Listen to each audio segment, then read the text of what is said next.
Well, good morning everybody. Goeiemôre almal. Thanks for tuning out. Dankie julle dat julle die vergadering bywoon vanoggend. Ons wil graag stiptelik begin. Daar's nog baie mense wat op pad is. Daar's nog van die amptenare wat op pad is. There's still some of the officials that are on their way. Just as a word of advice, maybe it's a warning to some, that the proceedings are going to be recorded. The church has an automatic camera that records everything that takes place on the stage. And it's also being live streamed. We've sent out the link to the Bonero Park groups. So it should be on the group. If you want to send it out to your friends and your families, you may do that. So it is being live streamed as we speak. The proceedings are as follows. I've got on my right MMC, a member of the Mayoral Committee, Heather Hart, who is the cluster MMC for the Kempton Park area. I'm going to ask the other dignitaries to please come up and sit in front. Mr. Mike Waters, who is our newly elected Chief Whip of Ekurhuleni Caucus, as well as Councillor Simon Lapping, who is in fact also Whip in Caucus, and my Whip. They're going to get an opportunity to speak as well. The proceedings, as I said, will be recorded, and Heather will speak first, and then I'm going to ask Mike to also just speak to you. We will have a question and answer session. We will request you to please come up to the front and use the microphone so that you are audible and your questions are clear and the answers are clear. I will also be taking some notes, but we will have the recordings that will be available as well.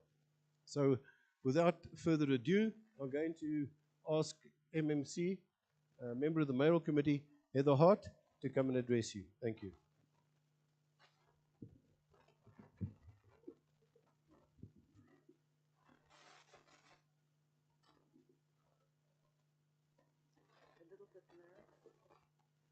Morning everyone.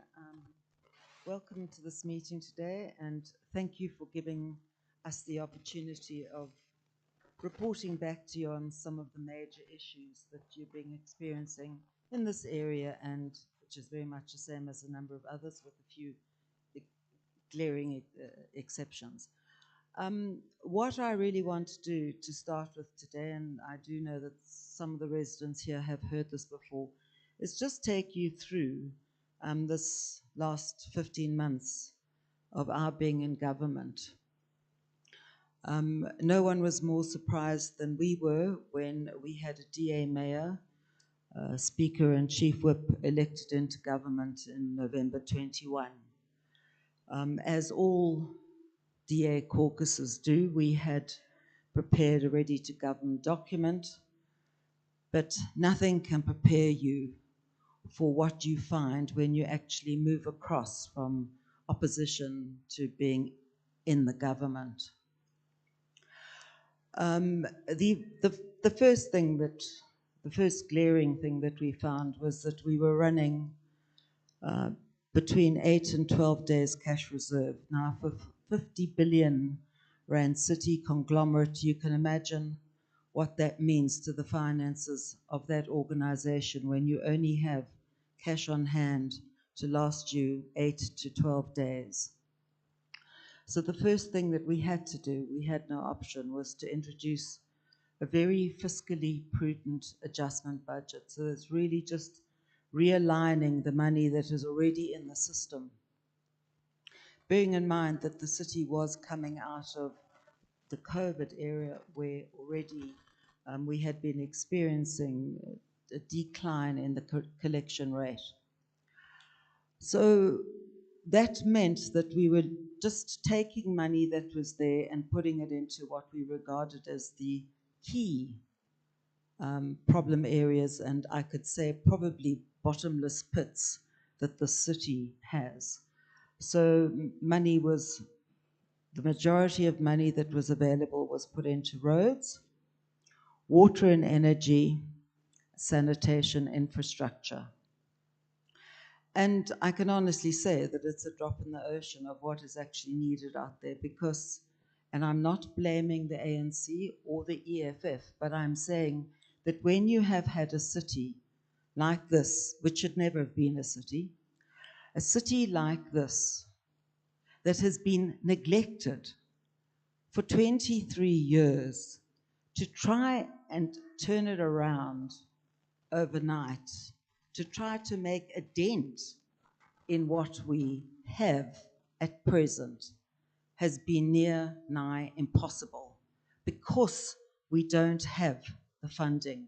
You will know also from, if you follow the media, that government grants reduced drastically after COVID as the money was not coming into the fiscus. But be that as it may, the money we took, put into an adjustment budget in the areas that we felt that were priority areas, and we were immediately rewarded, in fact, by Moody's with a 2% upgrade in our ratings, which did mean that the cost of borrowings was reduced. So it was one minor little benefit we got from that. But we had to have the same approach when we put together the midterm, the main budget for 22-23. And there's nothing more daunting, and I'm sure many of you can relate at a personal level, when you have a budget of 1,000 rand and you know that you have desperate needs of 10 or 20,000 rand, where you've got to take that 1,000 rand and you've got to say, what are the priority areas? And just to give you an example, 20 million was allocated just into the road, just into potholes. So in other words, for the purchase of bitumen. That 20 million across the city translates into 100,000 roughly per ward, which translates into 1,500 bags of bitumen. Now, it's not as if there was plenty money to go around, and it was felt that that 20 million was the maximum at that time that could be allocated. Also, that could be actually implemented. Alongside that, also 20 million was put into road patching. And you just have to look around. Road patching in Ward 23 might have meant a couple of sections of road by comparison to what is needed. It goes nowhere. But alongside this, as we moved through the first 6 months of the MTREF,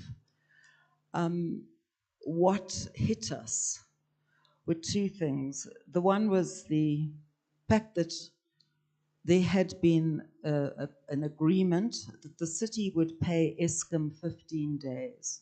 Now you can imagine the impact that has on your cash flow when you're only collecting those funds in 45 days to 60 days if you're lucky. And every 15 days you've got to find R1 billion to give to Eskom. And just to chunk it down, if you're looking at a 50 billion annual budget, you're looking at like roughly 4.5 billion rand a month income and expenditure. So you can't utilize that money because every 15 days after the beginning of the month, you are paying R1 billion to Eskom. It had an enormous impact. And to that end, we did renegotiate those payment terms at the end of November to at least alleviate the situation to a certain extent, but we're now paying 30 days, but it is at least a little bit better. Another factor which we just need to put into this pot is that our staff, which can be described as not the most productive and efficient, costs us R1 billion a month. So immediately you can see what is left is reducing enormously in terms of actually delivering the services out there. But the double whammy then was the impact of load shedding. In the last quarter of the previous financial year, the city took a knock of 2 billion rand, which was a combination of the loss of, just in that one quarter, 3 months, a loss of 2 billion rand. Because of the loss of sales, that was when we were going through the stage 6 load shedding extensively, which meant loss of energy sales and loss of water sales. And the concomitant need to run generators and the cost of diesel and then the massive impact of cable theft. I don't recall the budget for the Energy Department, but I can tell you now that there is just not the budget required to replace the energy components which are vandalized or stolen on a daily basis. Obviously unbudgeted for, so every cent within that energy budget, in terms of the operational expenditure on infrastructure, is going into trying to put your lights back on when during load shedding there's been cable theft. And those residents who are living in the Kempton Park area, Kempton Park and Germiston, are probably the two most affected. And it's a combination also of that those departments were never designed for what is happening to the infrastructure today. It's not meant to be switched on and off 3 or 4 times a day. It just cannot handle it. And then that's compounded by the cable theft alongside that. One of the officials in the MMC's office is due to be here. He said he would be a bit late so that he can just explain the update with regard to Bonaire Park specifically, with the extended load shedding hours that you've been experiencing since you were moved from the Van Riebeck Park grid. But that took us up to the end of last year, where, as you know, we were voted out of government, and then because the other parties couldn't agree on who the candidate would be that would now head up this, what they see as a looting pot, we were voted back into government. So we had another opportunity to try to address what needed to be addressed. Although parks has been an issue for at least 5 years, and that I can say is because the department has been pushed around from department to department, MMC's cluster to MMC's cluster, because it has been totally and utterly neglected. The Parks Department crisis has been with us for a very long time. But we only started seeing the waste crisis in the Kempton area, particularly in a few other pocketed areas, towards the middle of the first half of last year, where suddenly collections were later than usual. There was not the normal frequency. There was not the regular collection that there used to be. But I need to mention that at no stage, and this is where, I mean, I'm a board member of Eskom. That's the best way to describe it. I don't know what's happening at all those little, or at all their power generation stations. But you expect the relevant HODs to put their hands up, especially where you've got new MMCs, you've got new board members in this scenario, and put their hands up and say, we have a fleet crisis. At no stage in the adjustment budget was it ever mentioned that we had an impending fleet crisis, or thus a concomitant waste crisis. And similarly, when we were putting together the main budget, there was no mention of a fleet crisis. Now, you should say that we should know. Well, we knew to a certain extent, but not the extent of it. And it was only when the then MMC of Waste and Parks, Alderman du Plessis, started digging, that we discovered how deep that rot was. I had hoped the MMC of Finance would be here, who could attest to the fact that we found hundreds of invoices deliberately not submitted through for payments. So it was a crisis created by the HOD of Waste and Parks Department. The fact that tenders, if they were advertised, were never awarded. They were sitting in the pipeline somewhere. It's all malicious malfeasance, and we're still seeing it today. because only council can fire a city manager or an HOD. The executive mayor doesn't have that right. But once we identified what had happened, we now have a situation where we don't have the money to pay the backlog of payments to those service providers that work across the waste cycle, from landfill management to the supply of compactors, and that's when the wheels really started coming off, when we couldn't pay these service providers who had been hiring the compactors to us. And it really, from there, just went downhill, as you all know. The MMC Pretorius, the new MMC of Waste,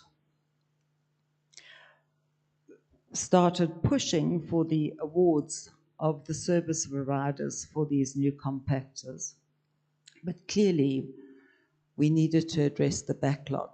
We were fortunate enough that that coincided with the long-term loan that the city had applied for of just under R1 billion. So the first thing that was done in beginning of December was we settled a debt of 1.5 billion in arrears to service providers, mostly in the waste cycle. So that shows you just how extensive the problem was. We then discovered that that contract had expired. And when you know, I feel embarrassed when I say we then discovered, because a lot of what we should have been told or should have been aware of was kept under wraps. That is the reality that we face, and we still face it today. But in this period at the beginning of this coming year, and it has not been easy, we then had the what I call the council coup, which once again stopped processes for a couple of weeks, where you don't have a speaker, when you don't have a chief whip, when there's shenanigans going on, when there's uncertainty, where your own city manager has convened an unlawful sitting of council knowingly. And we had to go to court, which we did twice, and we won that court case. Since that point, we can say that the city manager has withdrawn her services. So it is incredibly difficult. We are relying on middle management to actually assist us on the day-to-day management of the city. We then, at that stage, were managed to use the threat of going back to court to get the awards done for the new service providers for the compactors. Unfortunately, we cannot interfere in the actual process, the supply chain management process. And unfortunately, it has become apparent that some of those service providers are not ideal when it comes to supplying the services they should. And I've seen that in the ward that I serve, where compactors rock up at 12 o'clock in the day, although they're meant to be there at 7 o'clock in the morning. The next whammy on that was the issue of landfills. Orchestrated protests, tools down across the city. Some real long-term problems, but mostly recently induced crises to create a landfill offloading problem for the city. Our wonderful Busi Makwena, who is here, who's actually the area manager for Tembisa, but is acting to help Kempton Park because it is so behind, can actually just take us through what the current situation is with waste in the city. As I stand here today, the chances are that in 2 weeks there will be a change of government, or there will be a move to a change of government, further destabilizing the situation. And we certainly don't know. For all we know, we may be voted back into government, because at this stage there doesn't seem to be an agreement of who is actually going to be in that hot seat. So I've worked in management before. I've never worked in a 50 billion rand corporation. I have a relatively small department, city planning, and that is fraught with every issue you could wish to imagine.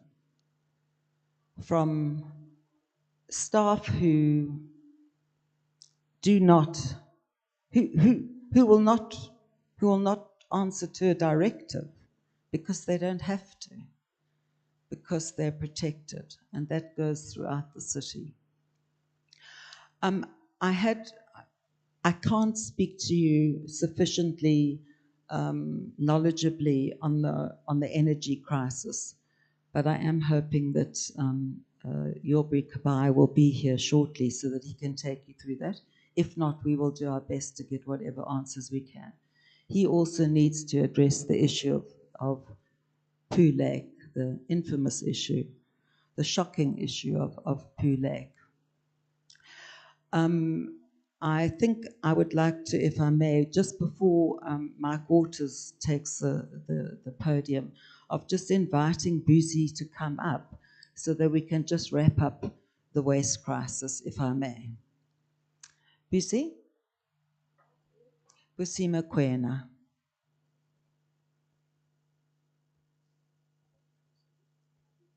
Good morning, community. My name is Busi Mokoena. Okay. My name is Busi Mokoena. I'm an area manager for the Tembisa area, Tembisa 1, 2, and adjacent, that is midstream, up until Friendship Town. But I've been asked to come and assist in Kempton Park, currently from the 3rd of January, to come and assist with the crisis that Kempton Park is facing. I'm currently acting as the Regional Executive Manager for Kempton, Edenvale, and Tembisa. Yes, I know, I find that there were lots of problems within the region, not the region only, but the entire city. We had a problem, one, of aging of our fleet. That is one. And there was no enough funding to repair those fleets. As I'm talking to you now, for Kempton Park, the entire Kempton Park area, the internal fleet, we've got only 2 trucks that are up and running. And in Edenvale, it's 0. We have been assisted by the new tender that is in place with effect from the beginning of March, whereby we are able to hire a fleet. I think one could tell that from the beginning of March, we started improving with the waste collection, even though there were huge volumes of the backlogs that we have. But as much as it is the situation, I have managed to deploy it and set up teams that we should eradicate whatever that is there. And we are working 24/7, Monday to Monday, without resting. As I'm presenting myself here, I am busy with the mini site in Highveld. I've been tasked to that one. And my colleague Hudson Boweni, who's an executive manager for Boxback, is tasked for the Impala one. Okay. Mboweni is tasked for the Impala one, and I'm tasked for the Highveld one.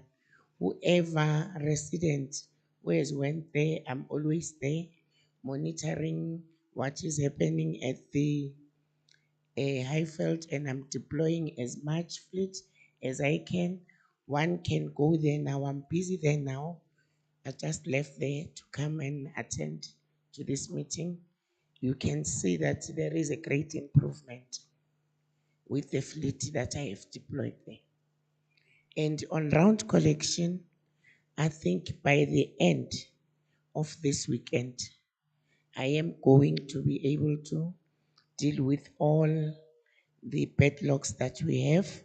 And on Sunday, that is tomorrow, my plan is to address the Monday areas so that we cannot be caught up due to the unrest that is planned by the EFF.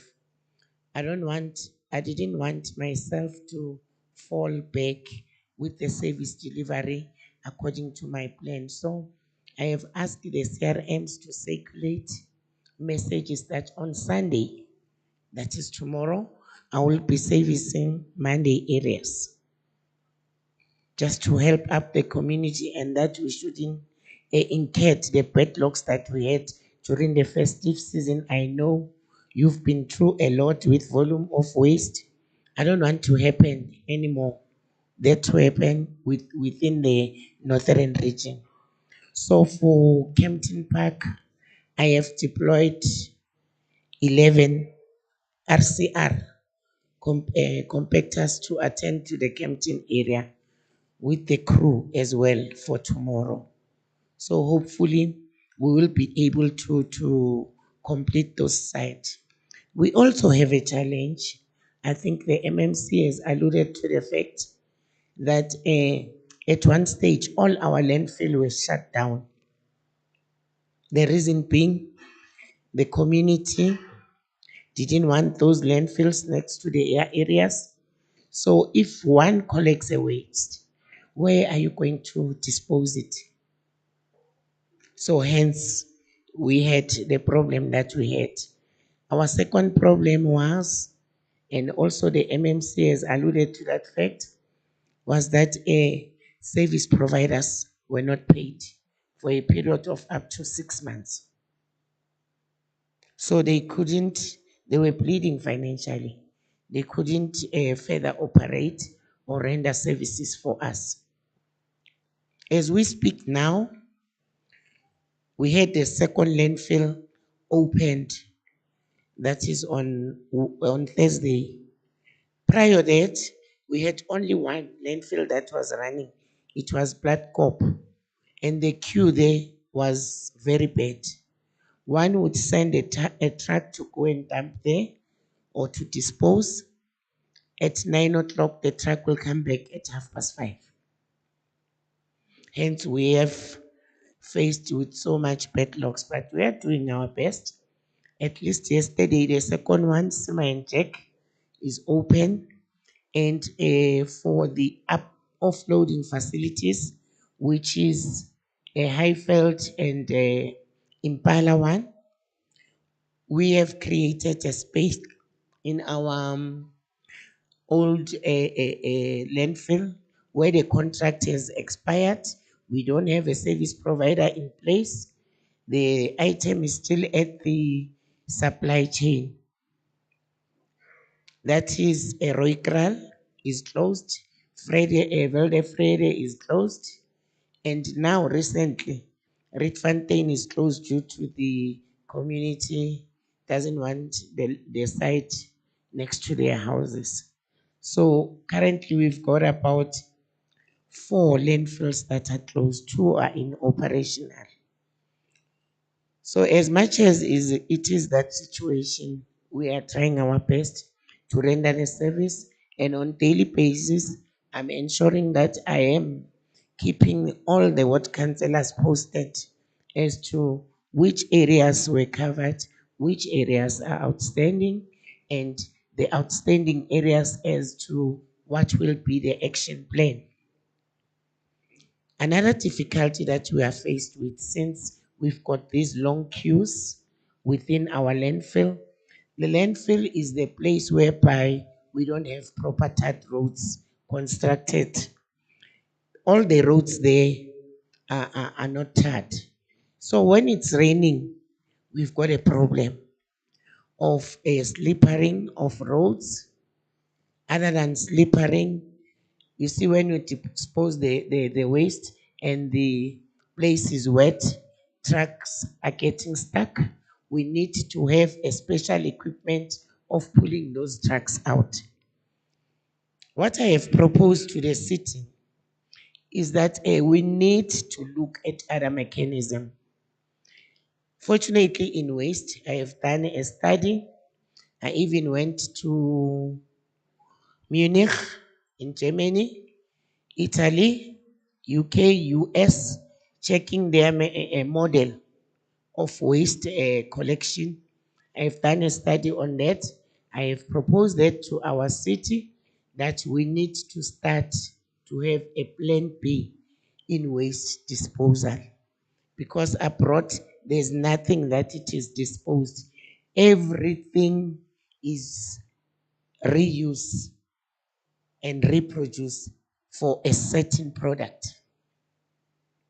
So perhaps as time goes on, I think the MMC has alluded to the fact of finances. The city is bleeding financially. So most of the resources, you'll find that you need resources. Even now with the current contract, you might find that at the end of March, when they are supposed to be paid, they won't be paid. After 3 months, we'll go back to square one due to financial issues. But if I'm given resources, I've got resources in place, I promise you I won't go wrong. I'll render the service. But the unfortunate part, it's the non-payment of service providers. That's where we come across a challenge. And you find them withdrawing their service. And by withdrawing their service, what will happen to us as communities? We're going to suffer. So for now, I'll end up there. Thank you very much. If anyone has a question, I'm at okay.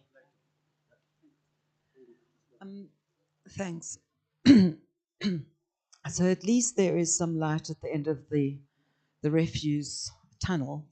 I, I think one of our critical shortcomings in the city, one of the many, is the fact that we have not started recycling. And just to give you some of the history there, the strategy which was mooted in the last term was that of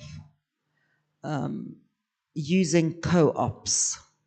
So once again, as opposed to us all being disciplined and recycling and setting out different bags which were provided by the city, which could then be put into the relevant recycling streams, we're still archaically just dumping everything into one bin, and the majority of that stuff all goes to the landfill, a lot of which could be recycled and repurposed. It would be brilliant if we could start a little project, a recycling project here in Bonera Park. I recycle. I pay a company that collects my recyclables once a week.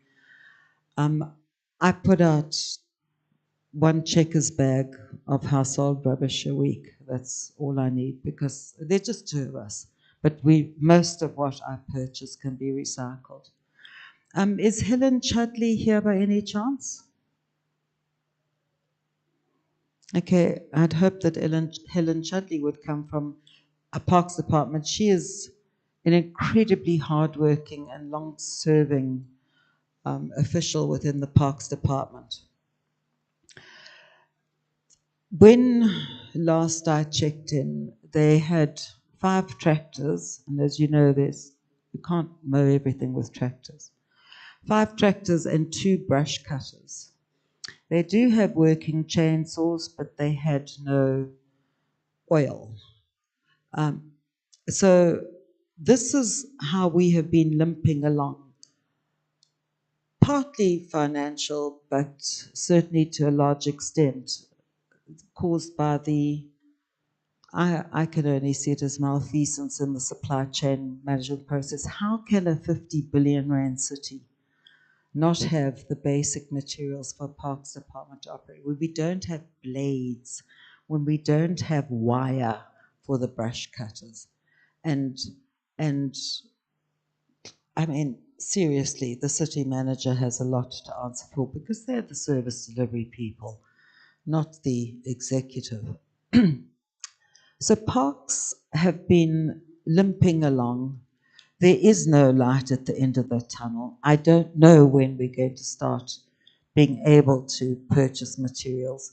I do know that funds have been allocated in the midterm budget and will be in the main budget, which we are preparing now.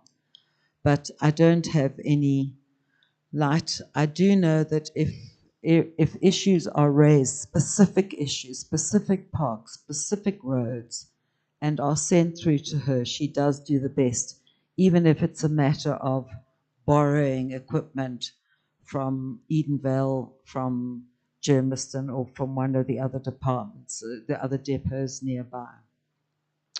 While we're waiting for Yobri Kabai, who says he will now be here by 11 o'clock, I just will deal with the issue of city planning, which is another looming problem and getting greater every day. So just to explain the powers that we have in city planning, we are the custodians of the built environment. That means, in effect, that everything that is built on land, one way or another, falls under our domain of responsibility. But specifically, we have a national act called SPLUMA, the Spatial Land Use Management Act, which basically determines how cities need to be parceled out in terms of where people live, sleep, eat, and play.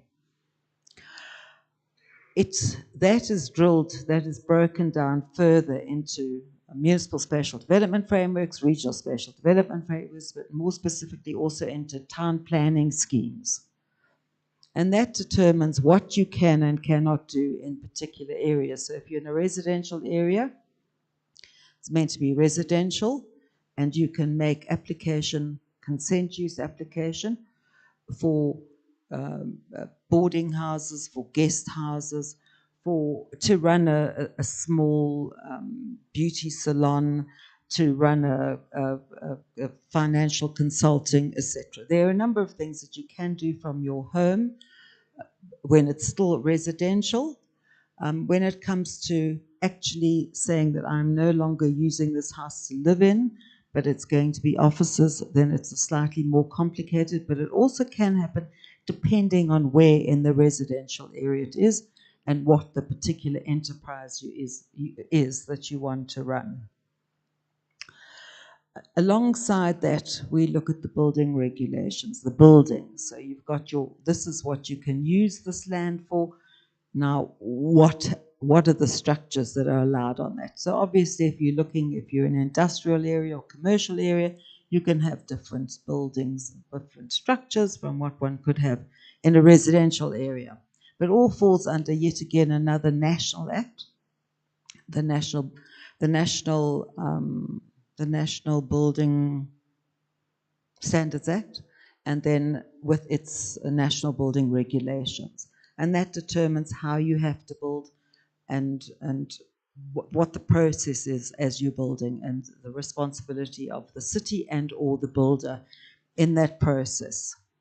Now, with the national building standards and regulations, there is no local government set of bylaws. Some cities do have them, but our city doesn't have them, and that's something that I have initiated. We desperately, in the regulations, it says that you can charge a fine. You can fine people for illegal buildings, for building illegally. But unfortunately, only a court can issue those fines. So you've either got to go to High Court or to your magistrates' courts. There must be a few thousand cases waiting to go to a magistrate's court, sitting in, not in my department, but in the legal department. So I can get to a point, and then I have to hand it over to what I very rudely call the black hole of the city, because there again we hit up against budget constraints. Not that going to a magistrate court should cost much money, but we still have to have those employees who are magistrates who can take the case forward and who understand city planning. But that's one of the flaws in the system. The only way we can stop someone building is if we go and get a court interdict. And then there are some residents, and I'm not sure if any of them are in Bonera Park, Pomona, there are a couple of those, where we've actually got an interdict to stop the building. We've got that in terms of land use as well, and let me just deal with the two at the same time. Getting an interdict to stop illegal land use. I mean, you can see what's happening with Pomona, Bradell. The areas are just being taken over by those massive transport companies and warehousing. It's all illegal. We can get an interdict. We can serve notice. They still ignore us because they know that there's not much that we can do about it at the end of the day unless we get a demolition order, which we can do, which can take a year or 3, but we can do it. But then where is the money coming from? Now, the argument there to demolish, the argument there is that you can actually go and you can get it demolished and you can get that money back. But you've got to have that cash to lay out to start with. I've already talked about the problems with the energy budget, the roads budget, and so it goes. So you can see that I am at the bottom of the feeding scheme here. But on what we did do, which we introduced, we finalized around about July, August. One of the things that I did that I started doing as soon as I took office was devising a system, because it's allowed for, to bring in bylaws and then bring in a system where we can levy administrative penalties of between 500 and 5,000 Rand a day. And we're now slowly starting to implement it. Since November, we have already billed 2 million Rand. And it's a matter of, I don't know, a few hundred of these particular penalties that we've actually levied so far. There are thousands and thousands to do out there. Now, so with the big illegal land use, the taking over of a number of those large stands in the Pomona, Bradell, Bonera Park areas, they've got big money. They've got big money to fight us. But that's one issue. But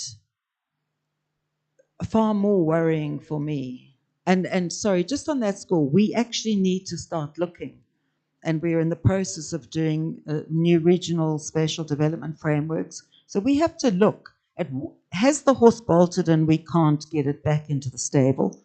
What are we going to be determining those areas to be going forward?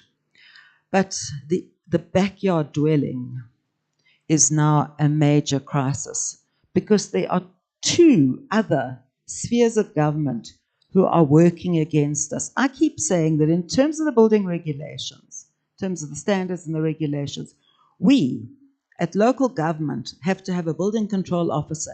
And if one of those buildings collapses and we haven't given notice, we would be liable for those deaths at local government. And yet, this is what's happening.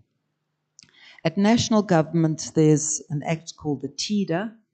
It's the Township Economic Development Act, where part of it is promoting the backyard economy. If you read that act, and I'm very happy to say that it is going back to the drawing board. I'm very happy to say. There's hardly any mention of the building standards and regulations. There's hardly any mention in that act, and it has had extensive interrogation. And it is something which we would have to enable at local government, this backyard economy.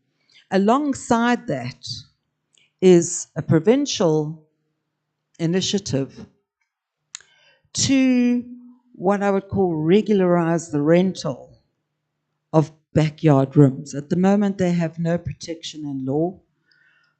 So I can start renting a shack or a room or whatever, and I have no protection either way.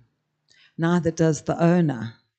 So if I don't pay, there's not much you can do, except that we know how it works out there. You know, you'll come home and you find your things outside. But we just recently had what's called an intergovernmental relations meeting with province, where I was extremely vocal about the crisis that they are creating, which is falling on local government, which is destroying environments, destroying suburbs, destroying the value of the other properties in the area. And I think some cognizance was taken. I do know that I won't stop shouting whether I'm in government or whether I'm in the opposition benches. But now we are beginning. Okay. Across the city, I should have 30 building inspectors. I've got 13. I should have 23 planning, or we call development control officers. I've got 16. That's for the entire city.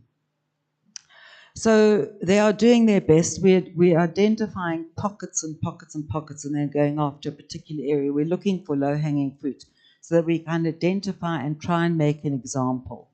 So we are slowly but surely now levying these fines, 500 to 5,000 rand a day.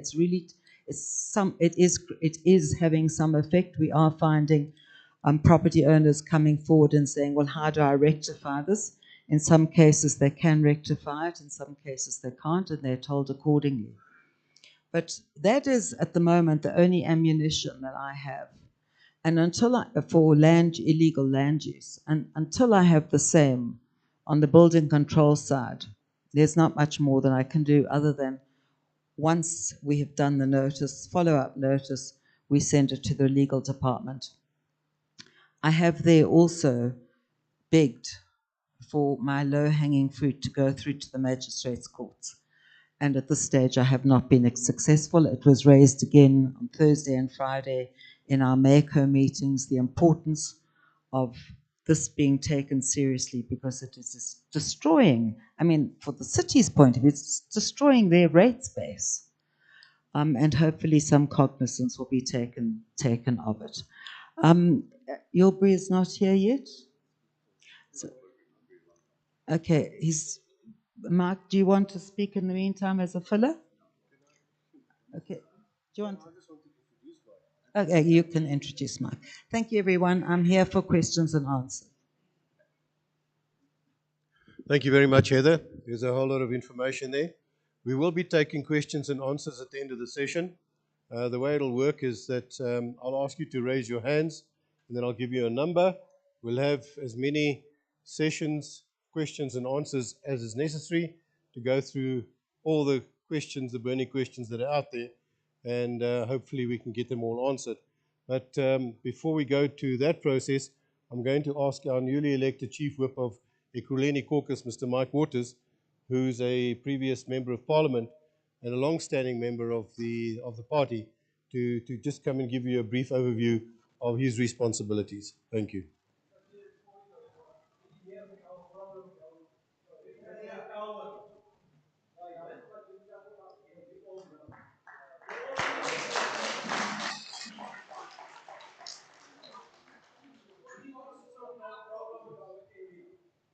All righty, sir. Let me just introduce Mike. He won't be long. Then we'll take the questions and answers. We were hoping for Yilbury Kubai to be here from the Energy Department so that he can answer those questions on energy. But unfortunately, he's not here yet. He said he'll be here by 11. Other officials, again, aren't here. We did ask them to be at the meeting, but this is the kind of cooperation we get from officials. So I apologize for that. I'm going to just ask Mike to give you a brief overview. Thank you. Thanks, Andre. Good morning, ladies and gentlemen. I won't be long, I promise. So my name is Michael Waters. I'm a former member of Parliament. Some of you may know me. I stepped down 2 years ago to have a bit of a break, and I'm back, and now I've been made the Chief Whip of Ekurhuleni Caucus for the DA. The Chief Whip is supposed to keep discipline in the caucus. It comes from the British term, the British Parliament, where, if you can picture, the hounds chasing after foxes. The hounds on the outer side of the pack kept the pack in order and in line and in discipline, and to go after the fox. They were called the whip hounds, and that's where the terminology comes from. So similarly, what the whips are supposed to do in any caucus is to make sure that the councillors or the members of parliament are disciplined in the chamber where they vote correctly, and outside the chamber where they represent you and engage with you. So that's my job. So I've got to make sure that councillors are looked after, their well-being on the one side, and also to address any concerns you may have about any particular public representative. And I will give you my email address, and if you've got any concerns, you can email me. All right? But do you want me to give you my email address now or at the end? Now.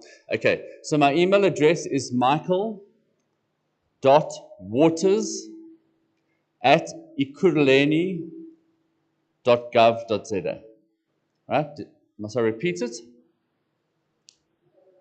Michael, M-I-C-H-A-E-L .waters, W-A-T-E-R-S, at Ekurhuleni, E-K-U-R-H-U-L-E-I-E-N-I. Sorry, I know how to type it out, but you have to spell. .gov.za. Z-A. All right, so you've all got that. So just to also let you know, because there is a misconception that councillors are responsible for physical service delivery, and they are not. The people responsible for physical service delivery, according to the law, and you can look this up, the Systems Act, Section 55, ultimately is the city manager, and under her, as we have a lady, is the heads of department, and under them, the divisional heads. Sorry, must I hold it? Okay. Oh, okay. All right. All right. Is that all right? Everyone can hear me there? So if you just think about Parliament, where I used to sit, I mean, you didn't expect me, if you wrote to me about a passport or an ID book or something, for me to actually issue the ID book. You asked me, obviously, take it up on your behalf with the minister, right? Similarly, councillors are in the local council parliament, if I can put it that way. What they've got to do is to take up your issues with the officials, but they are not there, well, legally they're not allowed to do it anyway if they wanted to fill in potholes or fix burst water pipes, for example, or switch at a substation. So I just want you to all understand that. I'm not making excuses. I just want you to understand that. The role of a councillor is there, yes, to fight for you, and I don't mean physically, I mean to take up your issues, but they cannot and are not allowed to get involved in service delivery issues physically. Like I wasn't in Parliament allowed to issue a passport. It would be illegal. I'd be arrested. All right. So that's my role. If you do have any concerns, I want to hear from you. I've given you my email address, and please do email me. I will respond to you. I promise that. All right. I've only been on the job 2 weeks, so I know Keta was here before with you. So you know, you've got my email address, so my door is open, so you can contact me anytime you like. I do live in the ward, by the way, as well, so I'm one of the local people. Thank you very much, and that's all I've got to say, because I know you want to ask questions. I hope I was short enough. Thank you. Thanks a lot, Mike. We'll go through to the question and answer sessions, and I'm going to start this side of the hall. Please be reminded that we are requesting you, if you have a question, to come up to the podium, use the microphone. You will be recorded, and then whoever's going to be answering your question from the panel, it'll either be MMC Heather Hart for various issues, and if it's a waste issue, then Busi will try and answer that question. Unfortunately, nobody from Energy is here, which is one of the burning issues as to why is Bonero Park being switched on 2.5 to 3 hours later than everybody else.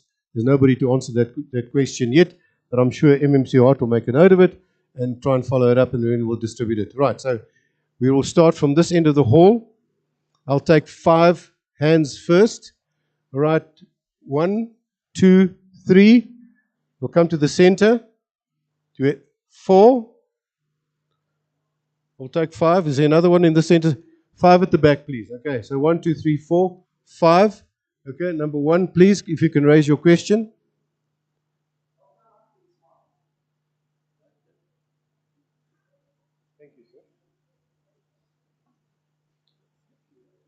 Morning, community. My name is Yaku, and I'm a recovery DA supporter.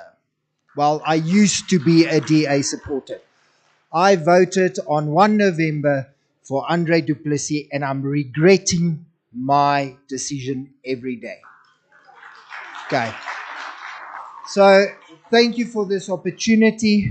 I know that we don't have a lot of time.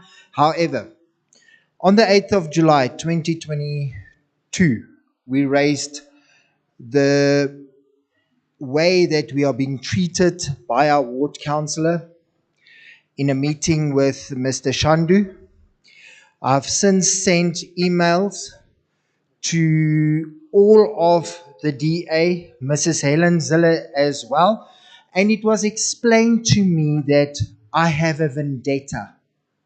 No, I don't. I'm keeping the ward councillor that I voted for accountable. However, the ward councillor decided to rather go and blocked me. Well, sorry, let me rephrase that. I went off from his groups. Okay, because I am not less to be back in school, to be bullied, treated like a kid. I have a voice note where he says to me, "Now you listen to me. You're not my father, Andre du Plessis." Okay. Thirdly, I've never get answers. Thank you, Mrs. Hart, for coming back to me. I appreciate it. My name is Jacob van Wyk, and we spoke in the week. Then, on the matter of the 880 units, and this is just to give you an idea what is happening. The same way that we are being numbered now, we were numbered. I think I was group 2, number 3. So group 1, ask their questions. Group 2, ask their questions. And then we were literally went to group 3. After I asked, I want to know what these guys from municipality is getting out from the people that are doing the survey. What link is between members of parliament of Ekurhuleni and the guys doing the survey? I'm paying my butt off for rates and taxes, and I'm not getting the stuff. And now they want to come and put 880 house units here. And then I asked, and I was skipped. This morning, I hope the chief whip actually saw what Andre and Dani is doing to this community. My name was taken out of an attendance register because I wrote there I would not like to be recorded, because last time I was recorded on a cell phone, a personal cell phone, not on a normal setup camera. That's against our rights. Mr. Andre du Plessis is not answering us. I understand there's challenges in the structure. I've even written emails where I said, I understand after almost 27 years, because that is when the email started. I understand after 27 years of mismanagement and looting, we cannot expect things to change. However, read up. Don't ask questions because you're being silenced, you're being blocked, you're being threatened. I've been threatened by Mr. Lapping, well, not personally, as a group. We were threatened by EMPD. And if you go back, that is about a year, 2 years ago. So my question is, what will be done against this bullying, the non-communication and blocking of answers. If you, and that's why I'm not the counselor. I'm sorry. I don't want this job. But if you took this job willingly, getting a pay, doing this job, then you need to be kept accountable. And just Mr. Lapping, I am not one of the guys that are actually insulting the people. Okay, so that screenshot you showed me, my name is Jaco van Wyk. Please check it. And to the lady who called me an ice cream outside, thank you for referring to me as a lovely, refreshing treat. Thank you.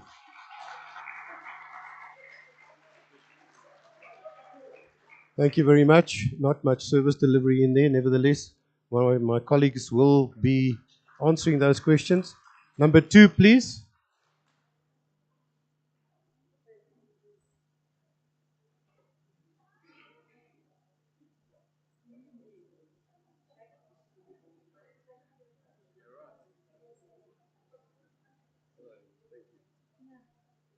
Hello, my name's Susan DeClane, and really, although I appreciate all the hard work that you're doing and realize you're knocking your head against a brick wall, it's the money. It has to be the money. Sorry, it's the money. This is the first subject that Mrs. Hart brought up, is the money. And each month, we are paying out money for sheer incompetence. That's all it is. Every month. For over two years now, where it's slowly declining, the destruction of our beloved country. And, sorry? And I just feel that something has to be done. You talk about the city manager. Where is he? Why isn't he here? Where is the money going? And also, we have to pay a fortune to protect our homes. Every month, it's more and more money going out. If you're a pensioner, it's hell. It's shit. It's just stressful, stressful, stressful. And where is this money going? Because we're not seeing it. And I just want to know, because people must be held accountable for stealing. This is what they're doing. Everyone knows they're stealing our money. I'm not talking about you guys. I'm talking about the government. Yeah, the government are stealing our money. But there's also another thing. The electricity department, they are so efficient at sending out these cancellation notices. Can't they be put in another department and run that just as efficiently? Because they do the best job ever. And it's actually an insult to us. It really is insulting when you have to get these late notices and they're going to switch us off, and then we've got to pay a fortune to switch it back on. It is rude and ridiculous that we have to be treated like this. We're forking out a fortune every month to do what the municipality should be doing. Sorry, that's it.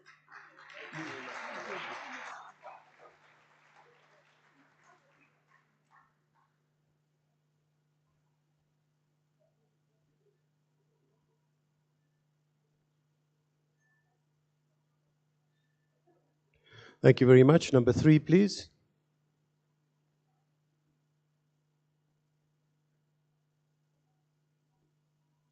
Sorry, I forgot to mention, if you can just state your name for the records as well, please. I omitted to mention that. Thank you.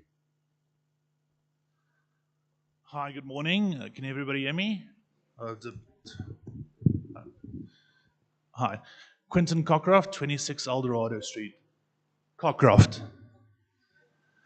Okay, my question is 3 parts, and it's aimed at each one of the individuals in front here. Mrs. Hart, on your side on the town planning, I stand Eldorado Street. At the back of us, we were notified that there's going to be a development.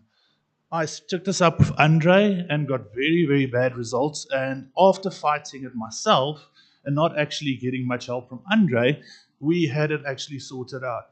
Now there's a fence around the two areas at the back of Eldorado Street, and that has not been cut. Now, that is going to cause problems with snakes, moles, that type of thing that's going to come up. Nothing's being done. So if you can answer that, I'd appreciate it.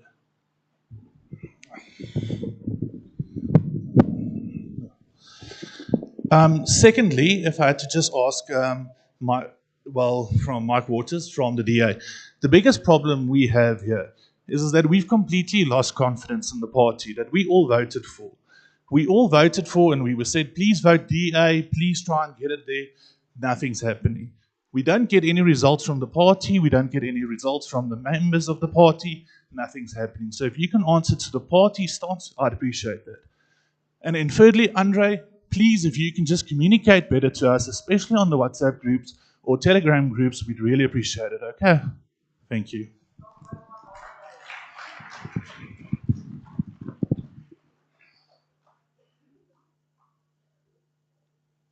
Thank you for that. I will most certainly undertake to communicate better. As we get information from the officials, we will communicate it immediately. If we don't get officials' feedback,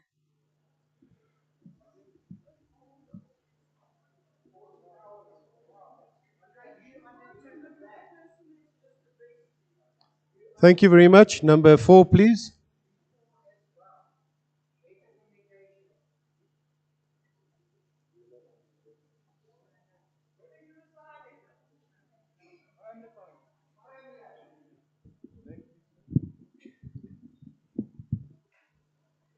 Good morning. My name is Stephen Weir. I live in Essendon Road, Bonera Park. And my question is, what's going to happen to the pump station? Over the last 6 years, it's been deteriorating all the time. People are complaining about build-up of sewage in their areas. And the reason is the pump house hardly ever works.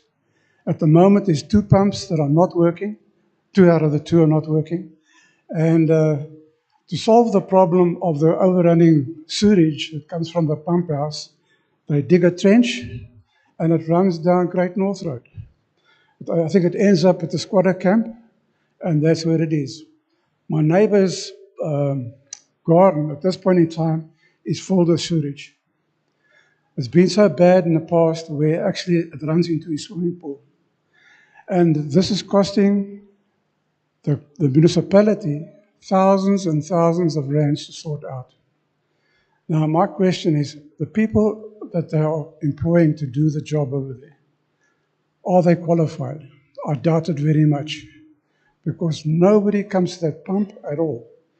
In the old days, we used to have 3 visitations a day at least. And people used to come into the pump house, look at what's going on, and fix whatever needs to be fixed. If there's a pump out, immediately a pump would be replaced. Now we've got 2 pumps out, nothing's been done. Yesterday I caused a big stir. Eventually I got somebody to come and have a look at it. This morning they got the honeysuckers there and they're sucking it out. And I keep on trying to tell them what their problems are, but nobody's listening. The same with the electricity. I've spoken about this a few times on the app. When we have power come back on, we have got 6 pumps. Each pump is using 57 kilowatts of electricity. So 6 times 5 is 35, 350 kilowatts. Immediately pump in. Not 350, sorry. When a motor starts up, it uses about another 40% electricity to start up. So you're looking at about 500 kilowatts running through that system. The cables cannot take it. The switching systems cannot take it. So my question is, when are they going to bring soft starts onto those pumps? They need to sort out those pump stations and get them fixed, because it's not only causing problems for me, it's causing problems for the whole Bonera Park. Thank you.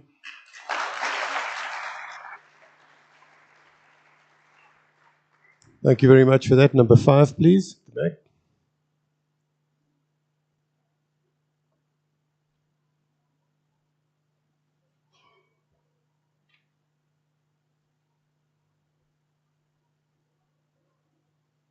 My name is Nicoline. I stay in LaGuardia Street.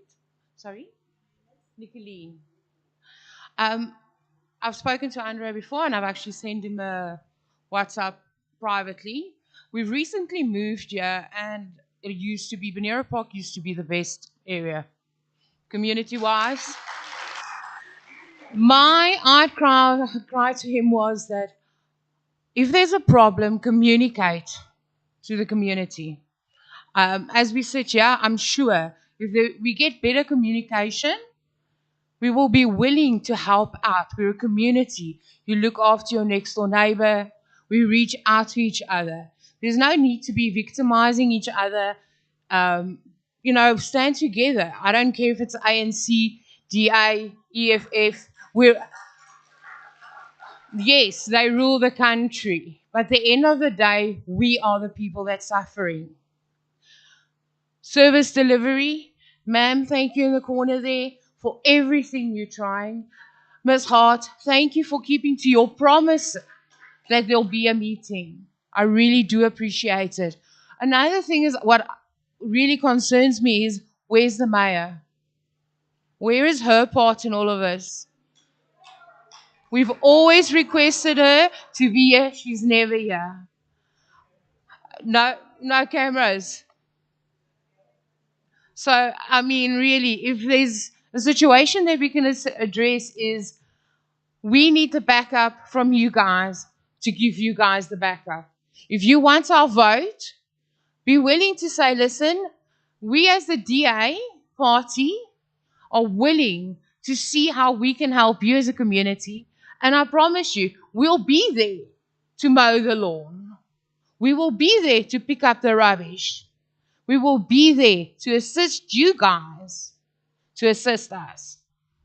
Community is key. That's one thing we've learned in life. Community is key. Thank you.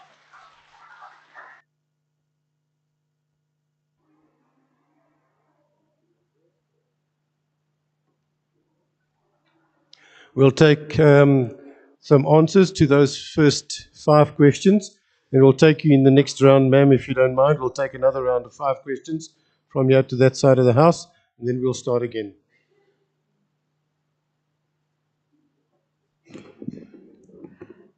Jaco, with regard to the 800 housing units, we have not managed to find out, let me put it this way, it's not yet in the city planning's domain.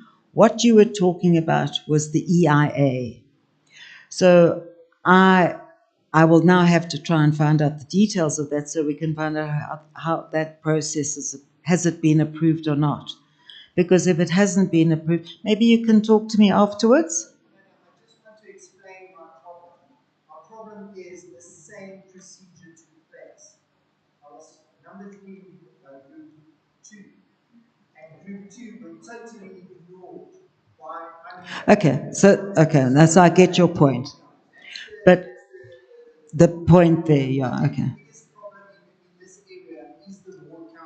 Okay, thanks, yeah. So just, I did say that I would find out about the 800 housing units, but at this stage, I have to find out where that EIA is to see if it's going any further.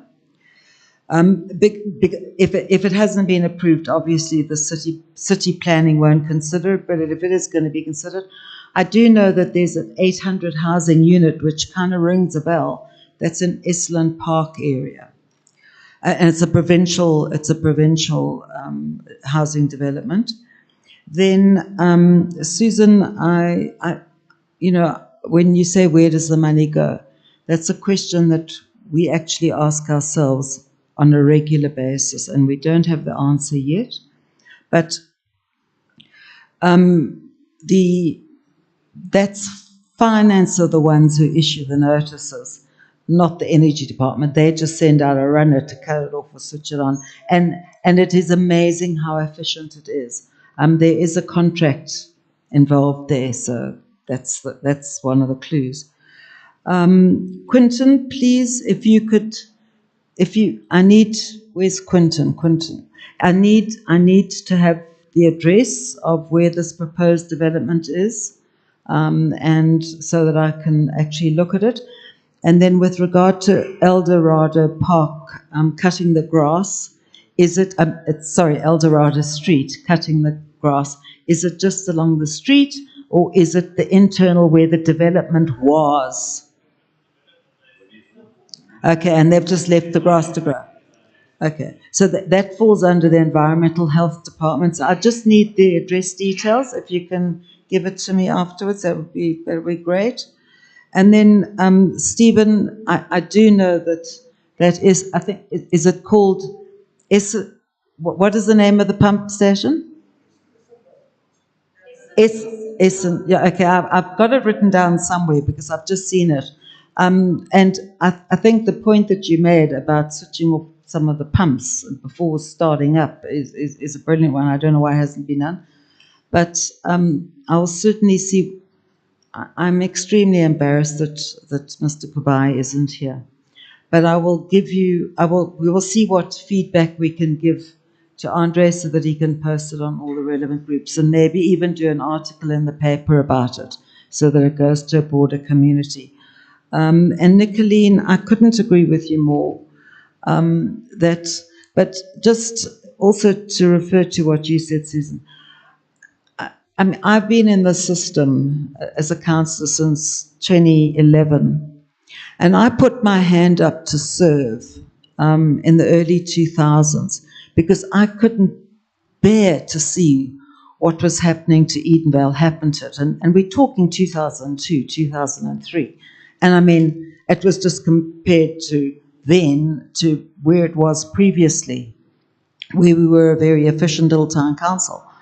So we have just never ever have our service delivery standards and levels improved. It has been going down consistently. And when I took office in 2011, I mean, I can remember thinking, do I really want to do this? Do I really want to do this? And I thought to myself that I'm doing this because when I die, I want to be able to say I did the best I could. And how tragic it is that in 10, 11 years, I've hardly got anything to show for it. But that is the pain and the stress of actually working in local government, where you are working with administrations that can be amazingly effective when it comes to delivering a notice to disconnect you or going out to disconnect you. But they can't be that quick in reconnecting you when they discover that the mistake is actually on their side because they didn't load the payment up quickly enough.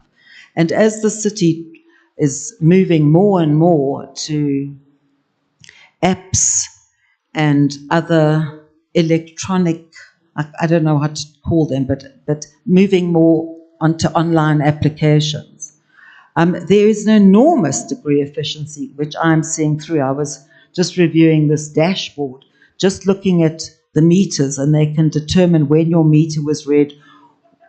No, this new dashboard, they actually can. But I say to myself, but that's not helping me as a councillor, because I don't know how to navigate through this dashboard to find my resident's meter so that I can tell her when it was read or when it will be read. So we're getting more and more sophisticated, but there again, look what's happened since we've removed the meter readers and have tried to go online. I was advised, and I don't know if this is going to be any consolation or solace to anyone, but that if you are able to submit your reading via the app, you will get a credit somehow going down the road.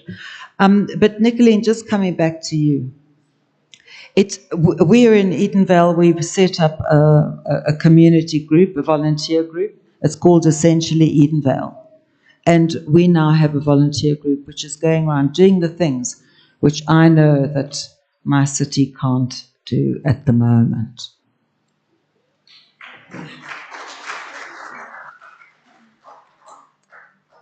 Right. So, Mr. Van Wyk, about the complaints you have against Councillor du Plessis, as I've asked, please put that in writing and email me, because I've got to do due diligence and investigate any complaints I get. I'm sure you all would agree with that. So if you could do that, please put in writing. That goes for anybody else, please. Do you need my email address again? Or have you got it? You'll get it from me. Okay. And then, Quentin, sorry, I didn't get your surname. I apologize. About losing confidence in the party. Look, I understand why people say that, given what's happened in Ekurhuleni. You know, people say to me, it's worse now under the DA than it was under the ANC. And it is. But Heather has spelt out what we inherited, right, first of all. And I know you're all saying it's excuses after excuses, but it's reality. When you inherit a basically bankrupt municipality, it's on the verge of administration, you have to spend every cent wisely, and you can't just. It would be lovely if we could tar every road, fix every substation, and fix every pump station in the whole metro. You know, it would alleviate a lot of problems for every single councillor. But you see, but that's every community, ma'am. Every community says that, and I hear you, and good for you for shouting up Bonera Park. Bear in mind as well, we're in a minority government. We have 65 seats out of 224. Just think of that, 65 out of 224. So really our hands were tied. We've tried to do our best. Heather's explained that. So what I want you to think about is to instill confidence in the party, and I don't want to make this a political party speech, but if you think about Cape Town, and I know Cape Town is our shining example on the hill. We took over in 2006. That was after 6 years of maladministration and corruption. But we managed to turn the city around. And if any of you have been there, you will see a stark difference between Ekurhuleni and Cape Town. And it's not because we only want Cape Town to shine. We want Ekurhuleni to shine. But in Cape Town, we've been in power now for 17 years. It makes a difference. Clean government for 17 years. And we have a majority, which helps. It means you can get your program through. And if you have officials that are undermining you, as Heather explained, I mean, grossly undermining you, holding back invoices, not paying for invoices, so vehicles don't get fixed, we can actually take action against them through the council. Here we can't. And that's the obstacles we are facing. I'm not trying to make excuses, but I think you do need to see things in perspective. So, sir, what I'm asking you is to keep the faith. We want to turn Ekurhuleni around for the better. We live here. I've come back into politics to help as whatever I can do. It's not like I'm running away. We want to turn Ekurhuleni around. We live here. We've invested our lives here. So we want you to keep the faith with us as well. Please. Thank you. Pardon?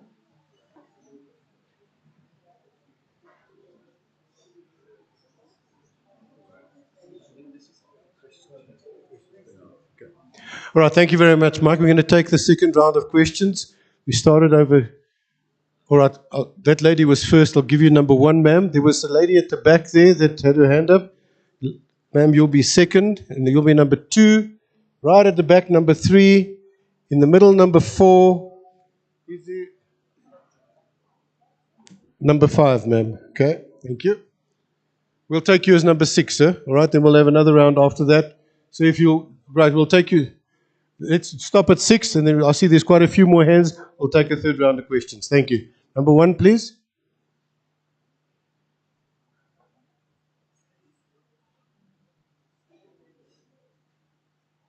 Good morning. My name is Elizabeth Pignong. I live at number 5 Glamorgan. Elizabeth. And then the surname is P-I-N-H-A-O. I live one road up from Pooh Lake. I have to live with this stench. I take my dogs for a walk and I always end up going down that road. The craters that are left there are in a shocking state. I have found kids playing there. We're just waiting for an accident to happen before somebody does something about that. And I think the community deserves feedback on what is happening with Pooh Lake. We were told 300 million rand was allocated. We were told that 300 million rand had been allocated, and I even asked the question, does this include the rehabilitation of the bird sanctuary. Because I've lived here for over 20 years. My husband was practically born and bred here, and so was his part of the family. I remember pink flamingos being there. I remember people parking there, sitting there with their binoculars on a Saturday and Sunday morning, doing their bird watching and doing their thing.